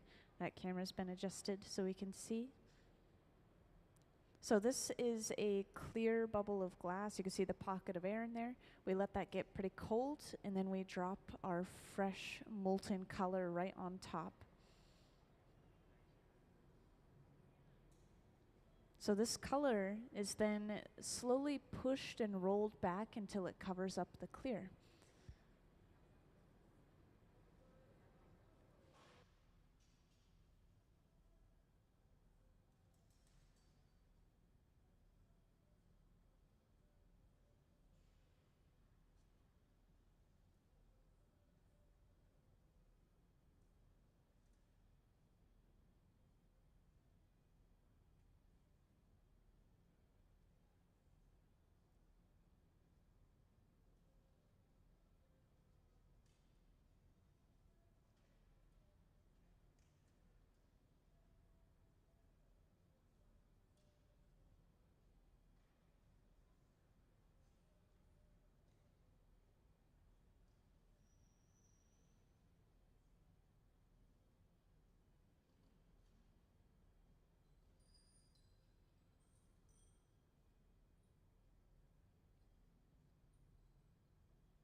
Yeah, to roll the color back, we're pushing it against the marver, which is that metal table there.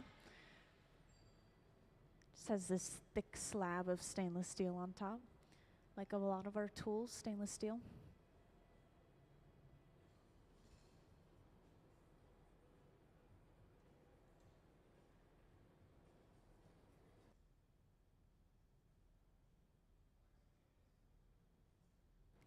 You know, I'm not sure. I think we do tend to use quite a bit of water throughout the process as well. So our tools will get rusty, and the stainless steel helps with that as long as it's not marred too much already.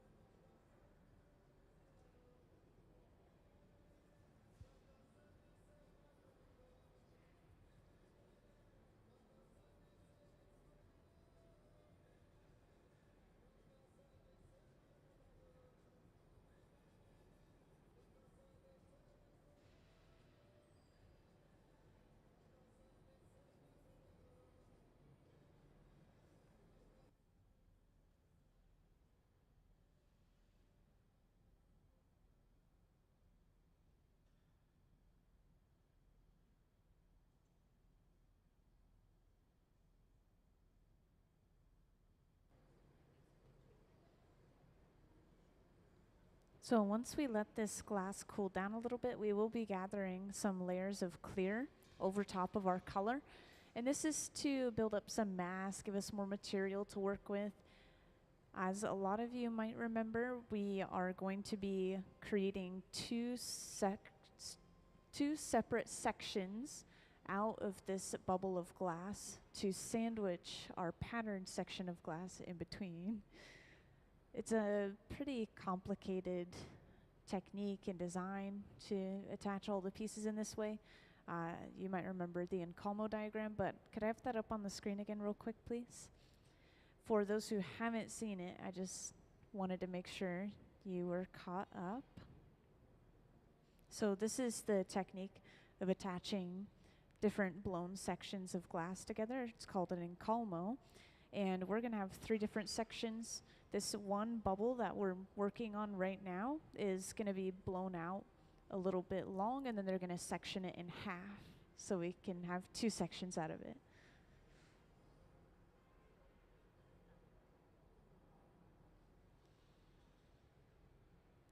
Right after getting another layer of glass, we sit down and we use the block, which is this wooden spoon-shaped tool, to smooth and even that surface out.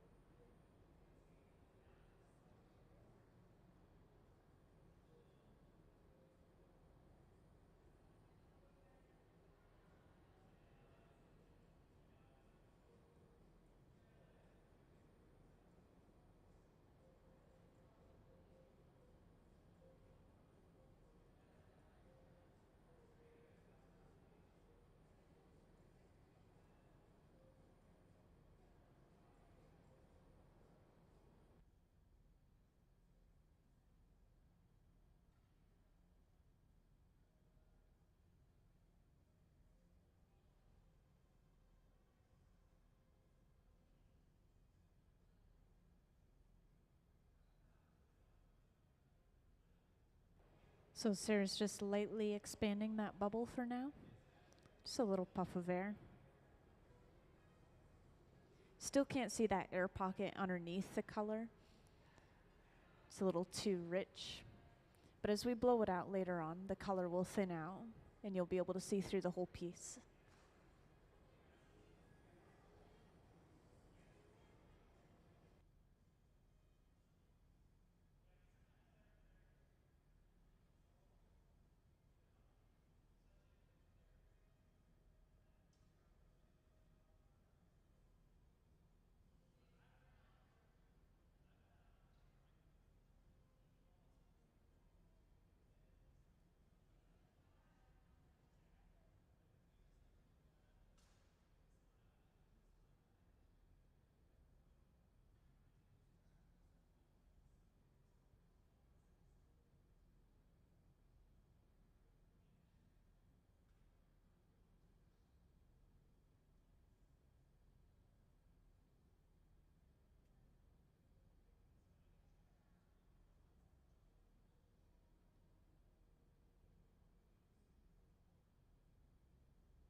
Yeah, I know. Each time we gather, it gets exponentially larger. I could hear the collective oohs. It's so satisfying.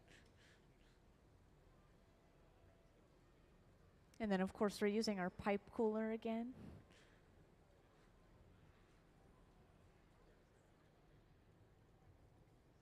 And at this point, this is enough glass for us to actually work with. So we're going to bring it to the center bench where we'll blow it out a little bit and turn it into something we can work with.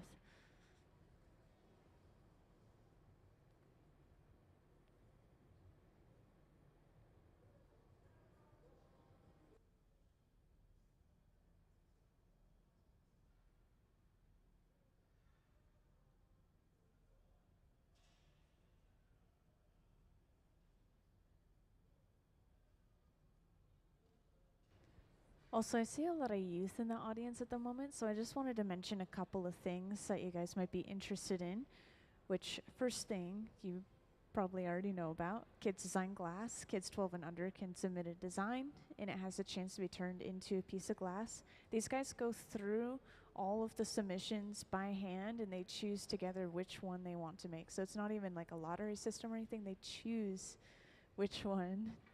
It's very special. And they make two of them. One goes home with the family, one stays here at the museum. And then if you're 12 and older, there's something that I know a lot of people have gone through, including myself, which is called Hilltop Artists, where you can actually work with glass yourself. So if you're middle school or high school, there's after school clubs, there's during the day electives here in Tacoma, and you can actually work in a hot shop. So definitely look into those if you're interested. They are incredible.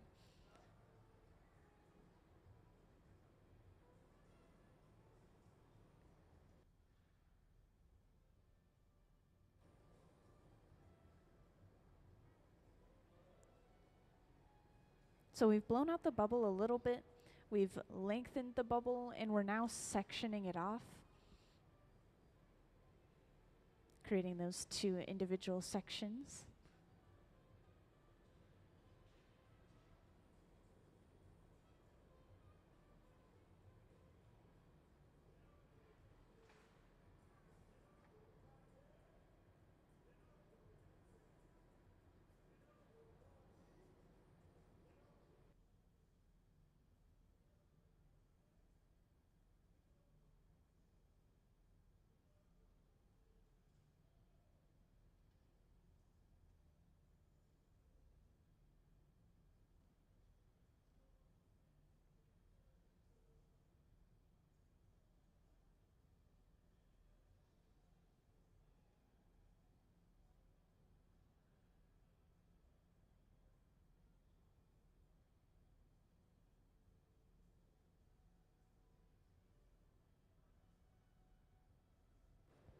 So these are the jacks, those two metal blades that Gabe has in his hands.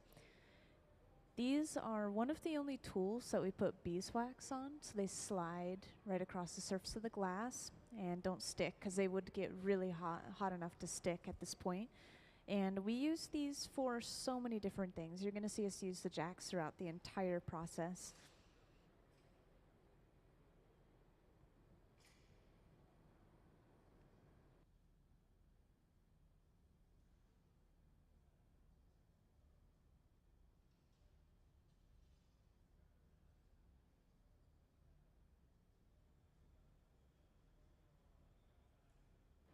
Now this fluffy flame, or this fluffy torch, we're using it to heat up cold sections of the glass, help balance heat out, let other areas cool down.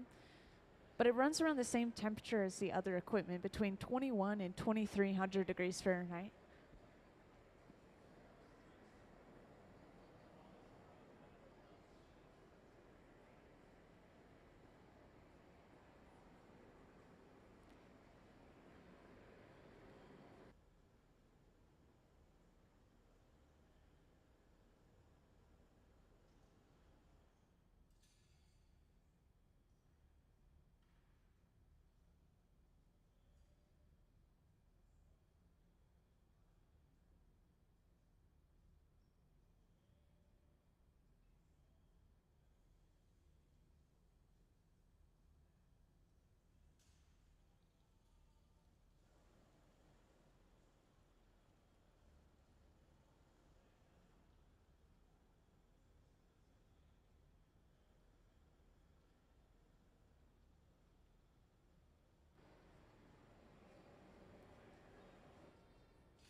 So to separate these two sections, we're attaching another pipe right onto the end of the bubble. We'll let that connection set up, and then eventually we'll just break the bubble in half at that separation mark.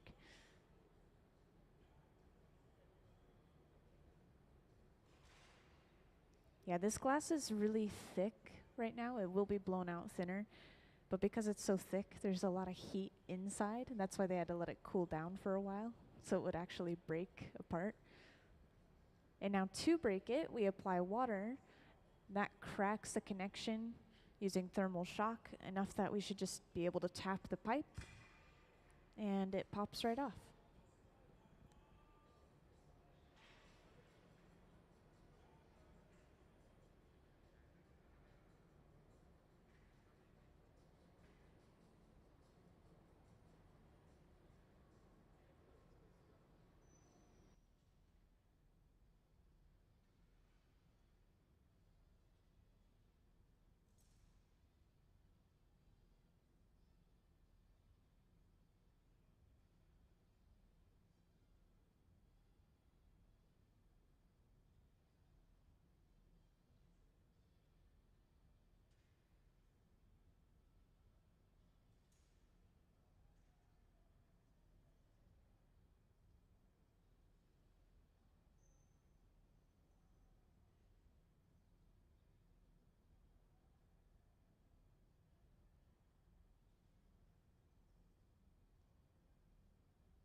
So we flared that wide open using the jacks, those two metal blades. And you're gonna notice us using these calipers every once in a while. Again, we already made one blown section, so we have to make sure the openings will match in thickness and size and everything. Again, this technique is pretty tricky. And they're doing the same thing over on the right bench with that end piece that we broke off, opening it up to probably about the same width.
So we have opened up these two sections now, just enough, and we're preparing to bring that third section out. I'm not sure if I pointed out to you guys, this is where it's been resting inside of this silver box right here called the garage at 1000 degrees Fahrenheit. So we'll pull that out. We'll quickly start to heat it up a little bit further, and then we'll start bringing our different sections together.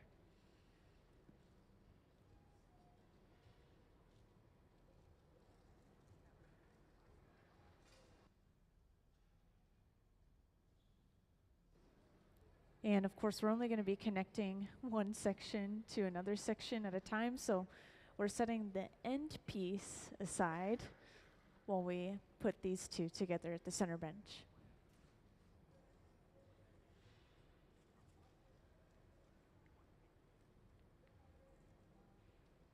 Yeah, you guys in the front over there will be able to see the pattern pretty well. It's very unique and hard to describe. Maybe spiral lines, squiggle lines, something like that might be an accurate description.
So it looks like we've heated up our two separate sections enough to bring them together.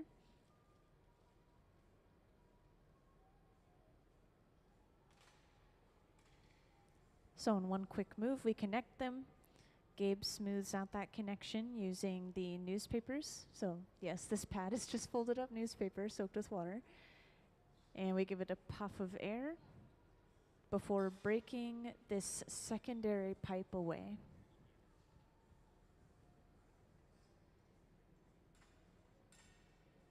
And now we're left with our two sections connected.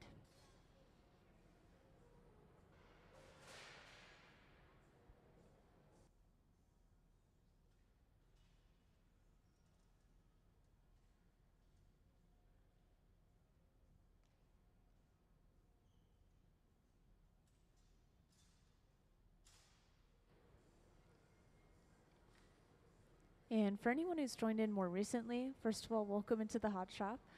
And I just wanted to share what we're working on and who's here. So we have our resident Hot Shop team on the floor today. These guys work for the museum full-time on the Hot Shop floor. And we will do different things depending on different days, sometimes while visiting artists. Today, we are making some store items that are rather complicated. This is eventually going to turn out a vase-like shape.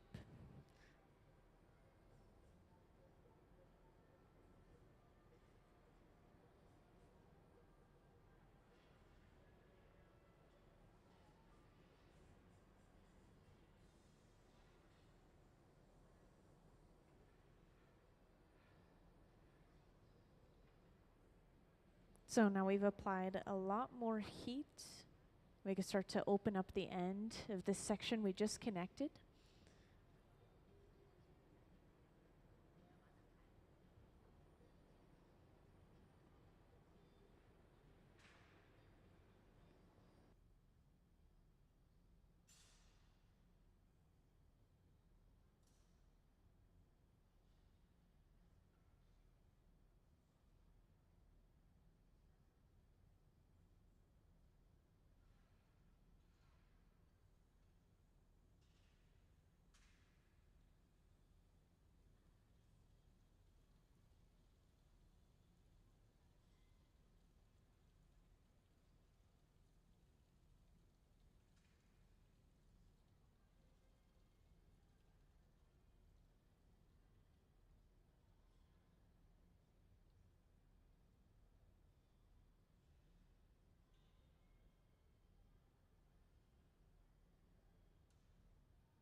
So now we just have that final section to connect. Now that we've opened this up to the size we need.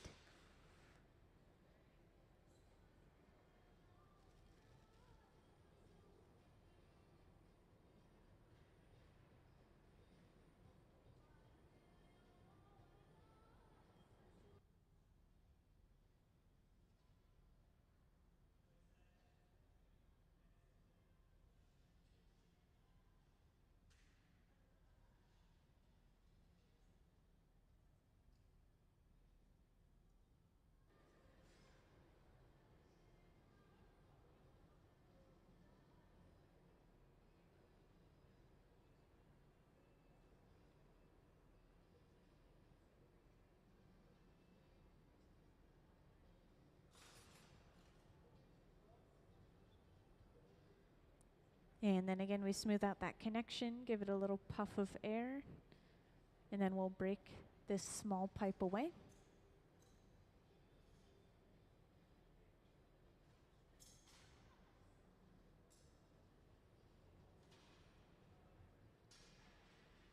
And just like that, we have all of the glass we need for this project now. So from here, we're gonna smooth everything out. We're gonna start to blow it out into that vase shape.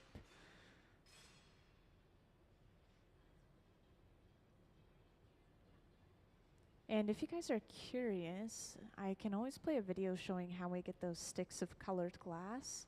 So I think that could be pretty interesting. You didn't get to see the beginning of the process. So while we have a little bit of time, actually, yes, let's have the cane pulling video up on the screen, please. So this one is a basic cane. It's just got a color in the center and then clear on the outside. But we will start off with that colored glass on the end of our pipe. Usually coat this in some layers of clear before forming it into a cylinder and then attaching a second pipe to the opposite end. And then this is quite literally just stretched across the front of the hot shop. It's very satisfying. It's like watching taffy pulling. We've done it 2 or 3 times today already. Maybe we'll see it again. And this is laid across some wooden ladders just to prevent it from touching the cold concrete, and then cut up into usable sized pieces.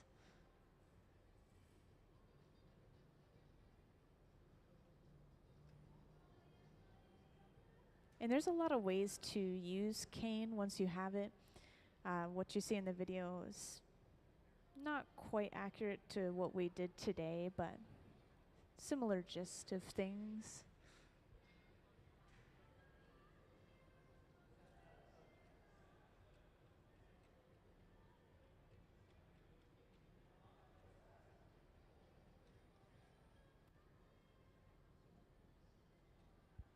So all that effort of making cane and then turning it into the twisted cane, which you saw laid out earlier, and then laying it out, picking it up on the bubble, all of that effort went into just that one middle section, and now we've gone through all this other effort of these other sections. These pieces take a while.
So we rolled the bubble of glass on this large table called the Marver, and the reason for doing it this time was not actually to change the shape necessarily, but it's actually cooling the glass wherever it's touching the table, and it's going to help prevent it from blowing out too much in that one direction.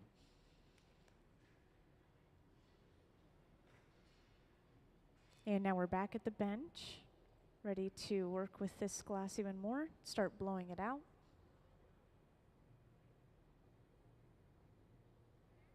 And Gabe is using the newspapers again. These conform really well to your hand.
And next we start on the jack line. Ooh, or actually, I think we're stretching a neck into the piece right now. So to create the neck of a bottle or the neck of a vase, sometimes you'll see the artist grab onto a section of the bubble. They're keeping the blades pretty wide open, and then they're pulling away from the pipe and actually just stretching that section of the glass out. It's very satisfying. And then we start on the jack line. So this divot that we're making now, right off the end of the pipe, that's where we're going to break the piece off when we're done.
So we've blown this bubble out quite a bit. That just shows you how thick the walls were in the very beginning. It's kind of hard to tell when something is blown how thick it is. But we had a lot of material to work with. And now we can see that pattern on the bubble a lot better now that it's blown out quite a bit. Kind of those squiggly lines.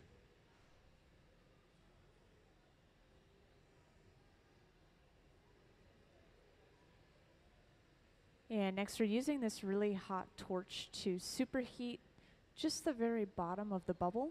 This is where we're going to flatten the bottom so that the vase stands on its own.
So once they're ready, they're going to be bringing over another pipe with a little clear glass as an attachment point.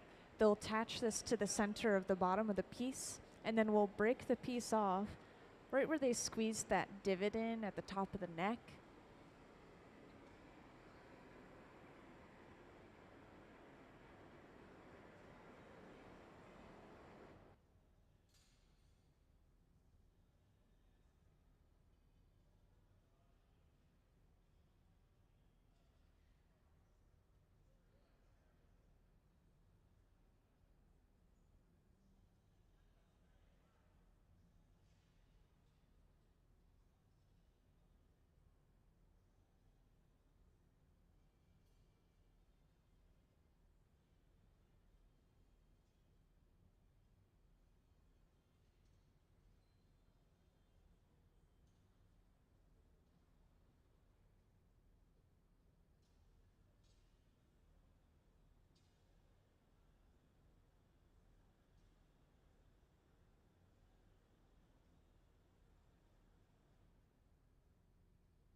So now we've brought that pipe over.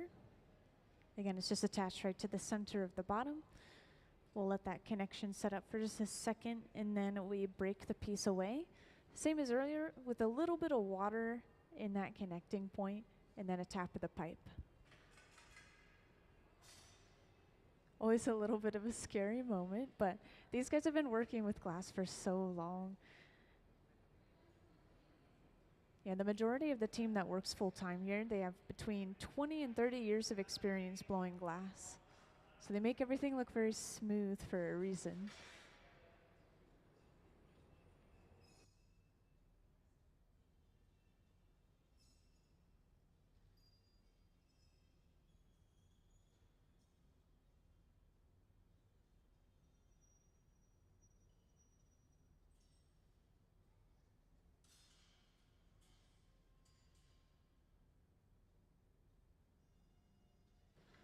Yeah, we were just centering the pipe real quick while there was still warmth in that connection. But now we'll move on to heating up basically just the neck and working on the neck area of the piece, because everything else is perfect, it's already done.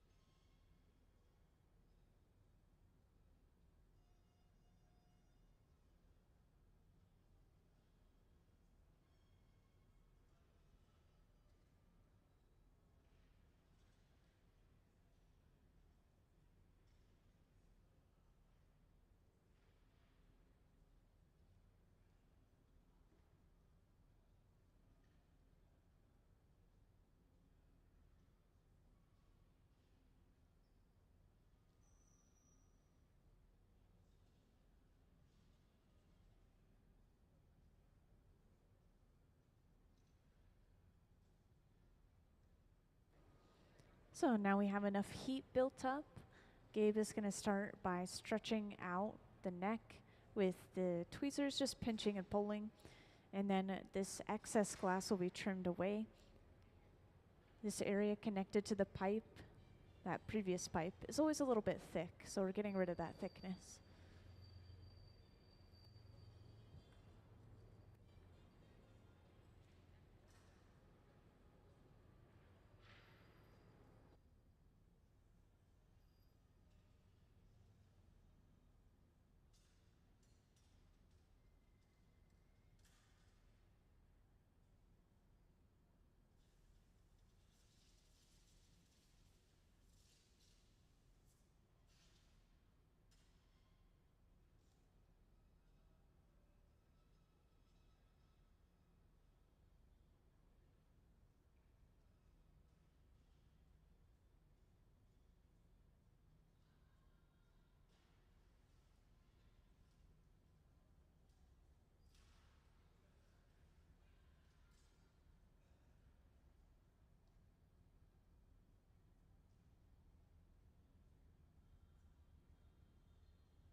So we've lightly flared the neck open at the top.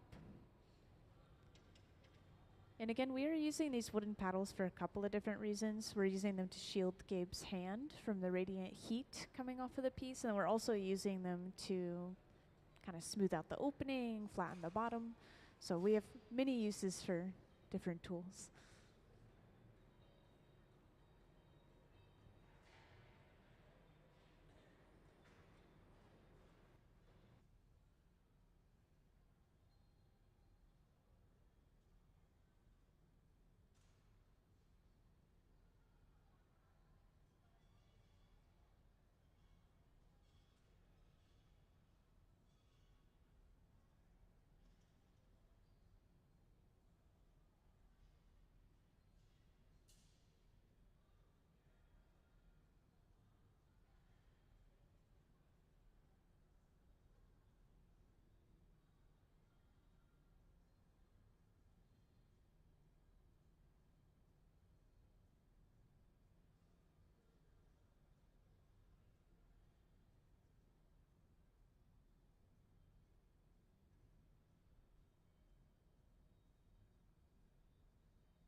So at this point they're happy with the shape, so we'll start getting ready to break it off and put it away.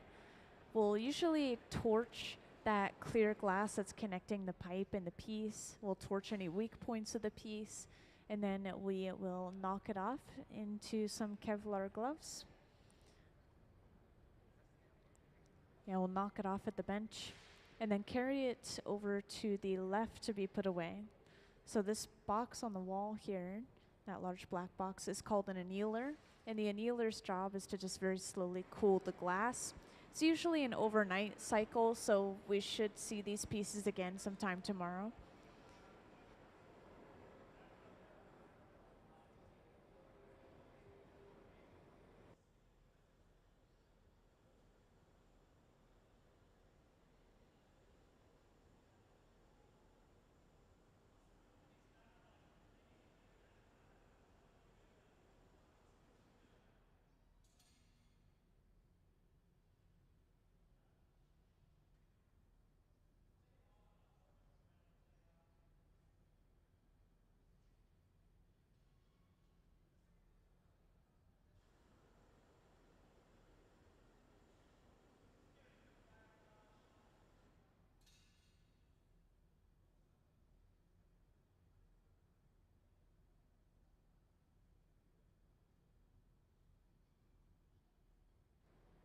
And to break it off, we apply some water. We'll tap the pipe. We'll torch the bottom of the piece, and then this will be completely done. Very clean break. You didn't even hear anything. And let's give them a round of applause for finishing that piece.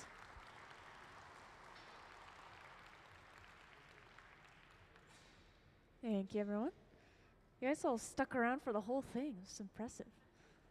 So this is the annealer. Again, it's sitting at about 900 degrees Fahrenheit. It's going to slowly cool down overnight. And just like that, that's our second piece of the day, by the way. These take that long. That's only the second piece we've made today. And I know we have time for one more.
and welcome into the hot shop. We are getting started on the next piece. This next piece is going to be a bowl, and it's going to have two separate sections of blown glass. One is going to have, well, one section is patterned, and then the other section is just going to be a transparent band, I believe, of color. So we'll see how this comes together. We're just getting started on the pattern section right now. So we're going to be using some special twisted cane.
Yeah, welcome into the hot shop to everyone else who's just recently joined in. So we are working on a bowl next in the hot shop. This is going to be the, I guess, majority of the bowl, the portion of the bubble that we're working on right now. It's going to be the base of the bowl, and then we're going to have a rim or a band of another color for kind of the top portion of the bowl, including the lip. So this is going to be a little bit of a long process. We've already started with getting the cane, which were those sticks of colored glass. We now have a squiggly line pattern. And we're going to blow this out just a little bit, and then we'll get our second bubble of glass prepared to attach.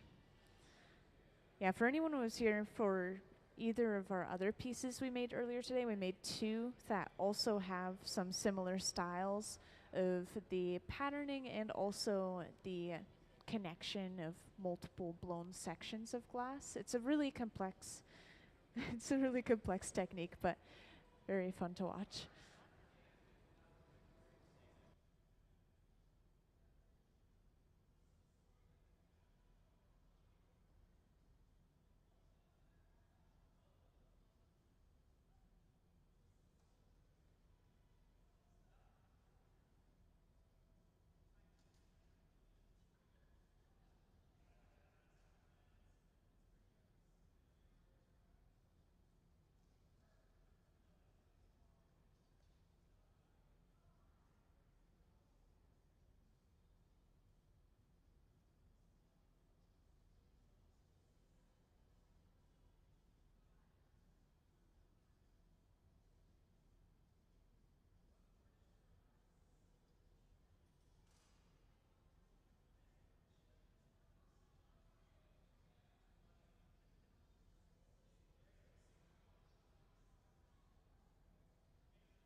So now that we've smoothed out the surface of our bubble, we're gathering another layer of clear, just starting to build up some mass, give us more material to work with.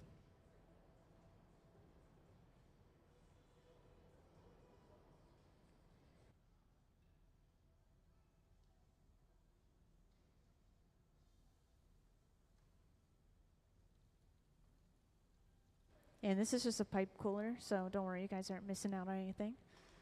It's a trough of water that we set the pipe down into.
So we've blown it out a little bit. We started focusing heat to one area more than another using this torch here. And this fluffy torch, it does run around the same temperature of about 21 to 2300 degrees Fahrenheit. But we use it to heat up sections of glass at a time. It's helpful for balancing or focusing heat. And now we can start on the jack line. So the jack line is a divot that we squeeze into the glass right off the end of the pipe, using the jacks, of course, which are those two metal blades.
So eventually, we're going to be bringing over another pipe, attaching that to the opposite end of this bubble, and then we'll break the bubble off of the pipe it's on right now, kind of flip the orientation.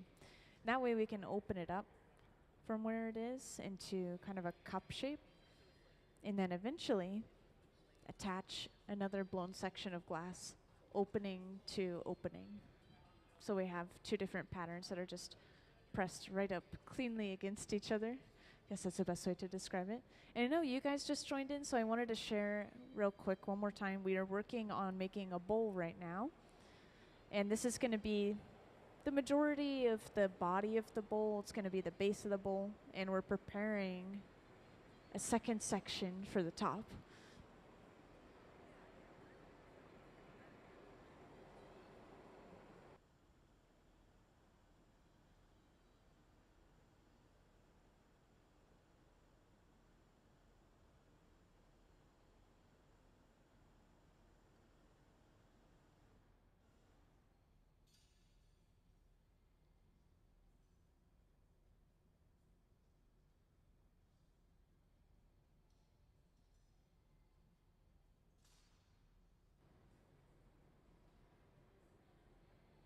So we attach that pipe to the bottom.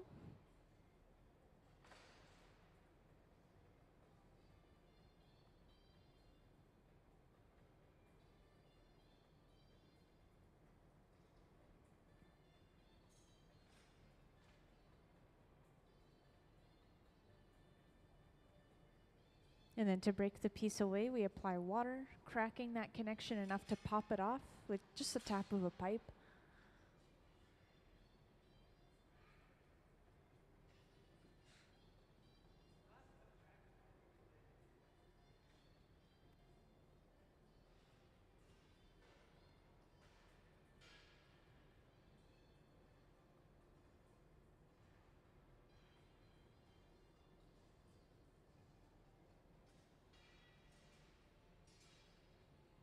So now Gabe can eventually start opening this up into basically that cup shape.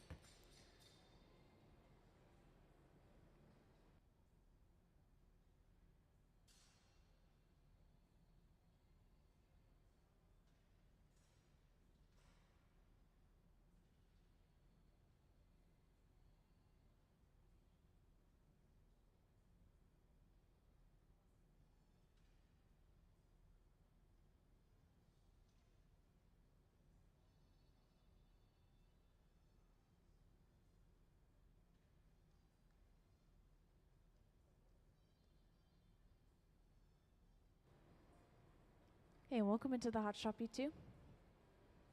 We are working on making a bowl at the moment. And this bowl is a little bit more complex. We have a special pattern section of glass that we're working on right now. And eventually we should see them attach another section of glass. I wish I could pull up my diagrams. I can't pull up anything yet right now, but eventually. And I'll make sure to point out when I do. And by the way, if anyone ever has any questions, feel free to just grab my attention, let me know. Even if it's things like, how'd they get this pattern in the gallery on this piece?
So we set that section, that patterned bubble, aside in the garage.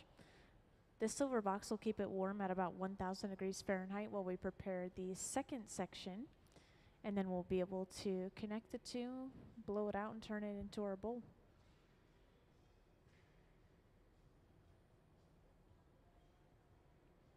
And this next section, I believe, is just going to be a solid color of glass, so we're not going to have to go through that whole process of working with the cane again.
So over on that right bench, Sarah's starting a new bubble. And the way that we will usually start these, we'll get a single gather of clear glass, blow into the end of the pipe, and then immediately cap it with our thumb. So no, it's not magic that bubble is growing on its own. She's just capping, maintaining that pressure inside. And then this color that's being heated up and worked with at the center bench is going to be brought over and added on top of that bubble.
So the glass, when it looks cold in the hot shop, is still at 1000 degrees Fahrenheit, and it gets up to the completely molten temperature of 2100 degrees Fahrenheit.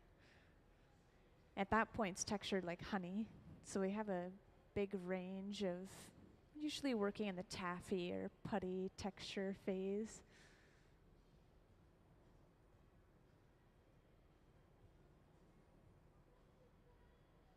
So Sarah's now holding this bubble upright. We have a really good view of this on the screen, by the way.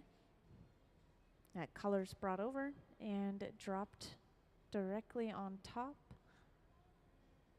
before being cut away.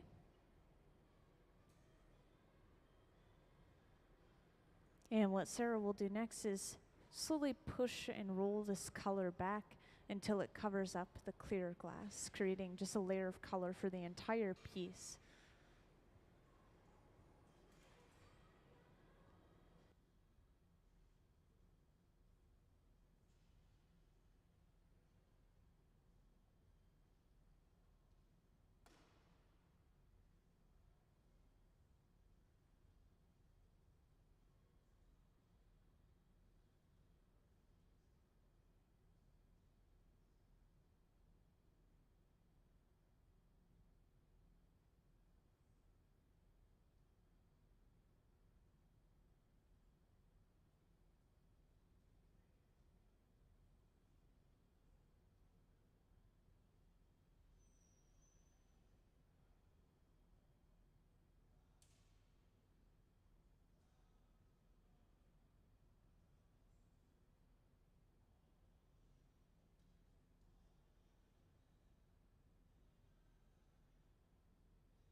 And all the pieces we've been making today, by the way, they are store items.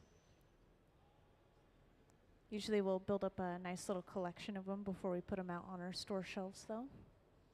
Like these trees here. We've been working on them for a decent chunk of the week.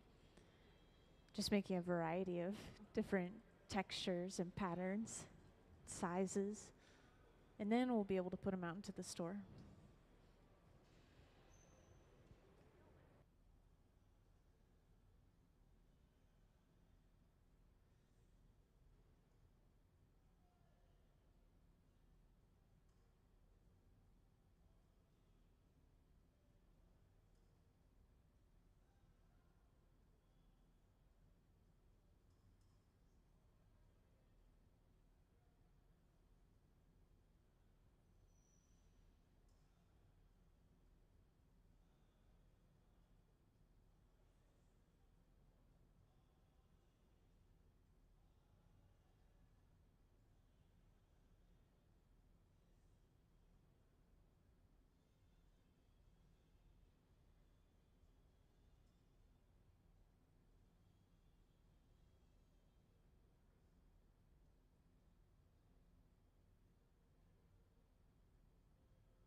So at this point, that color is pretty much completely rolled back,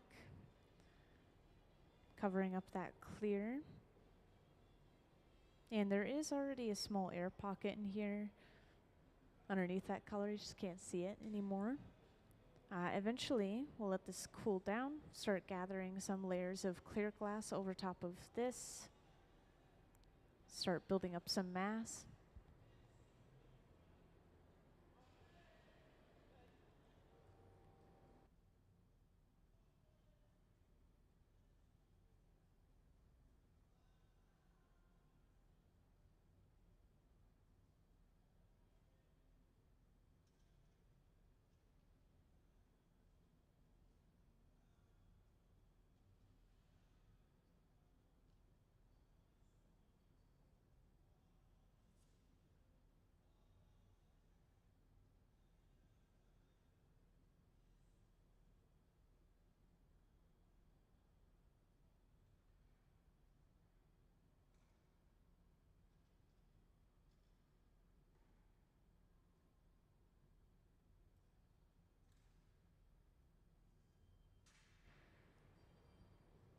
Hey, welcome in.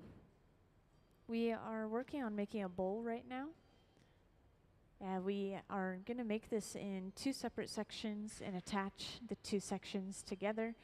We have a larger patterned section of glass, which will eventually pull out and you'll be able to see that's sitting inside of here right now at 1000 degrees Fahrenheit.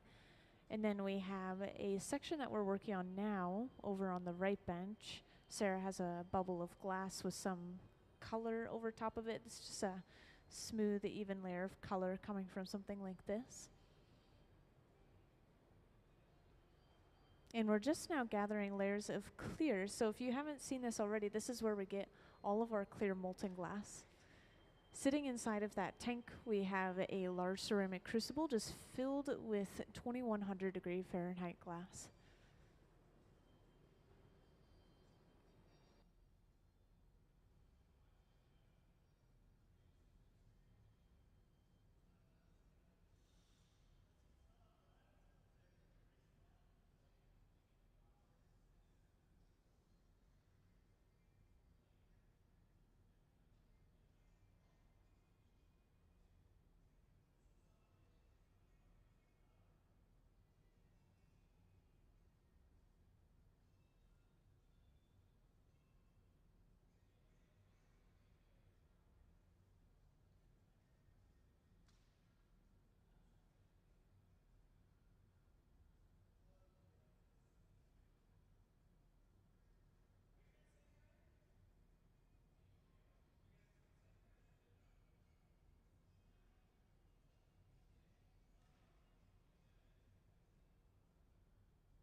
And after letting this cool down again one more time, we're gathering our next layer of clear glass.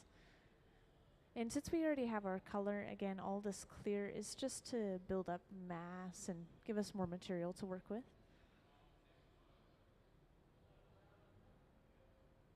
And then I believe we'll bring this to the center bench this time, which means that we're ready to blow it out and actually turn it into what we need for our project.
And after using the block a couple of times, which was that wooden spoon shape tool, we're now able to start blowing this out.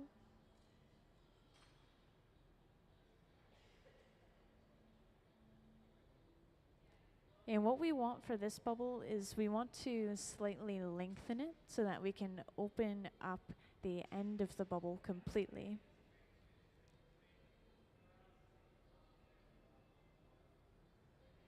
And then that other section of glass that we made earlier is shaped like a cup. So then we'll be able to just attach opening to opening and then seal the bubble back off by attaching those two pieces together, basically.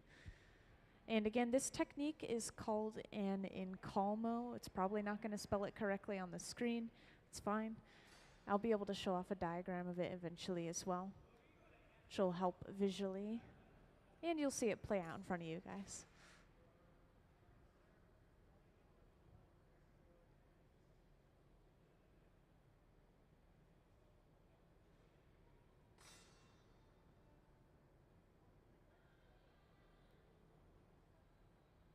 So right now we're sectioning off the end of the bubble.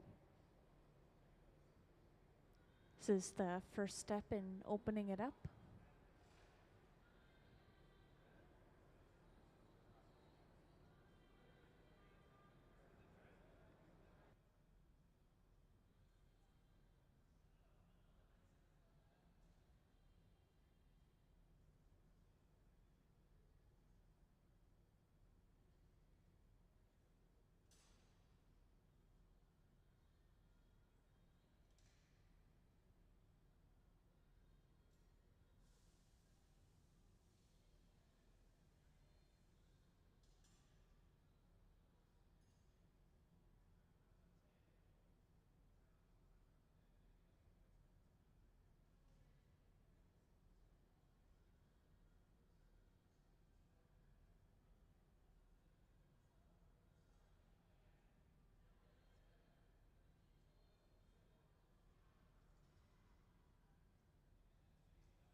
And then after breaking this small section off, we're left with a little opening. We can just go inside and start to flare this out.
So at this point we are ready to make the jack line, which I'll always mention this is our break-off point basically. So we're squeezing down, creating a weak point for ourselves. And now we can start to blow this up to its full size. And again, this is turning into a bowl, so we can expect this bubble to probably stay a little bit squatter and wider overall.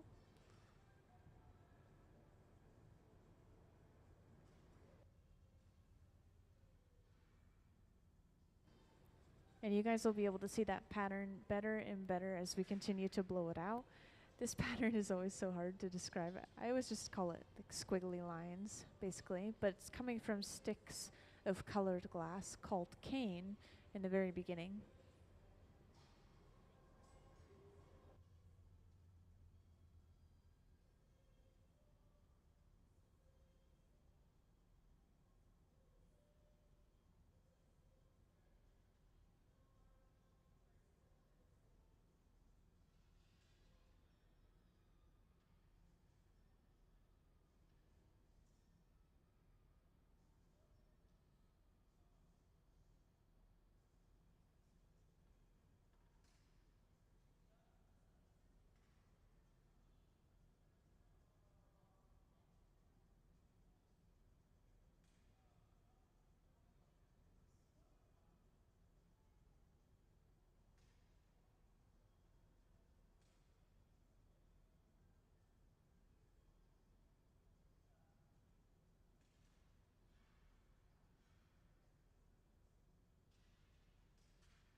To make an even squatter shape, we can hold the bubble up towards the ceiling and gravity will pull it down onto itself.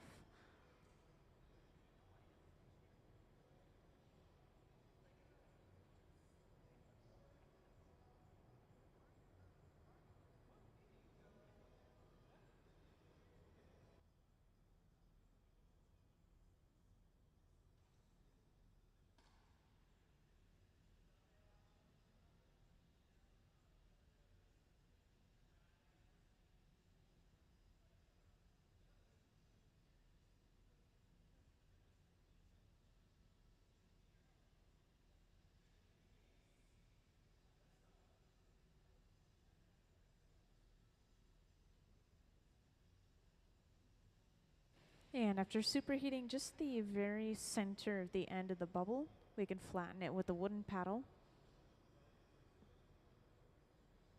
meaning that the lower half of the bowl is basically complete.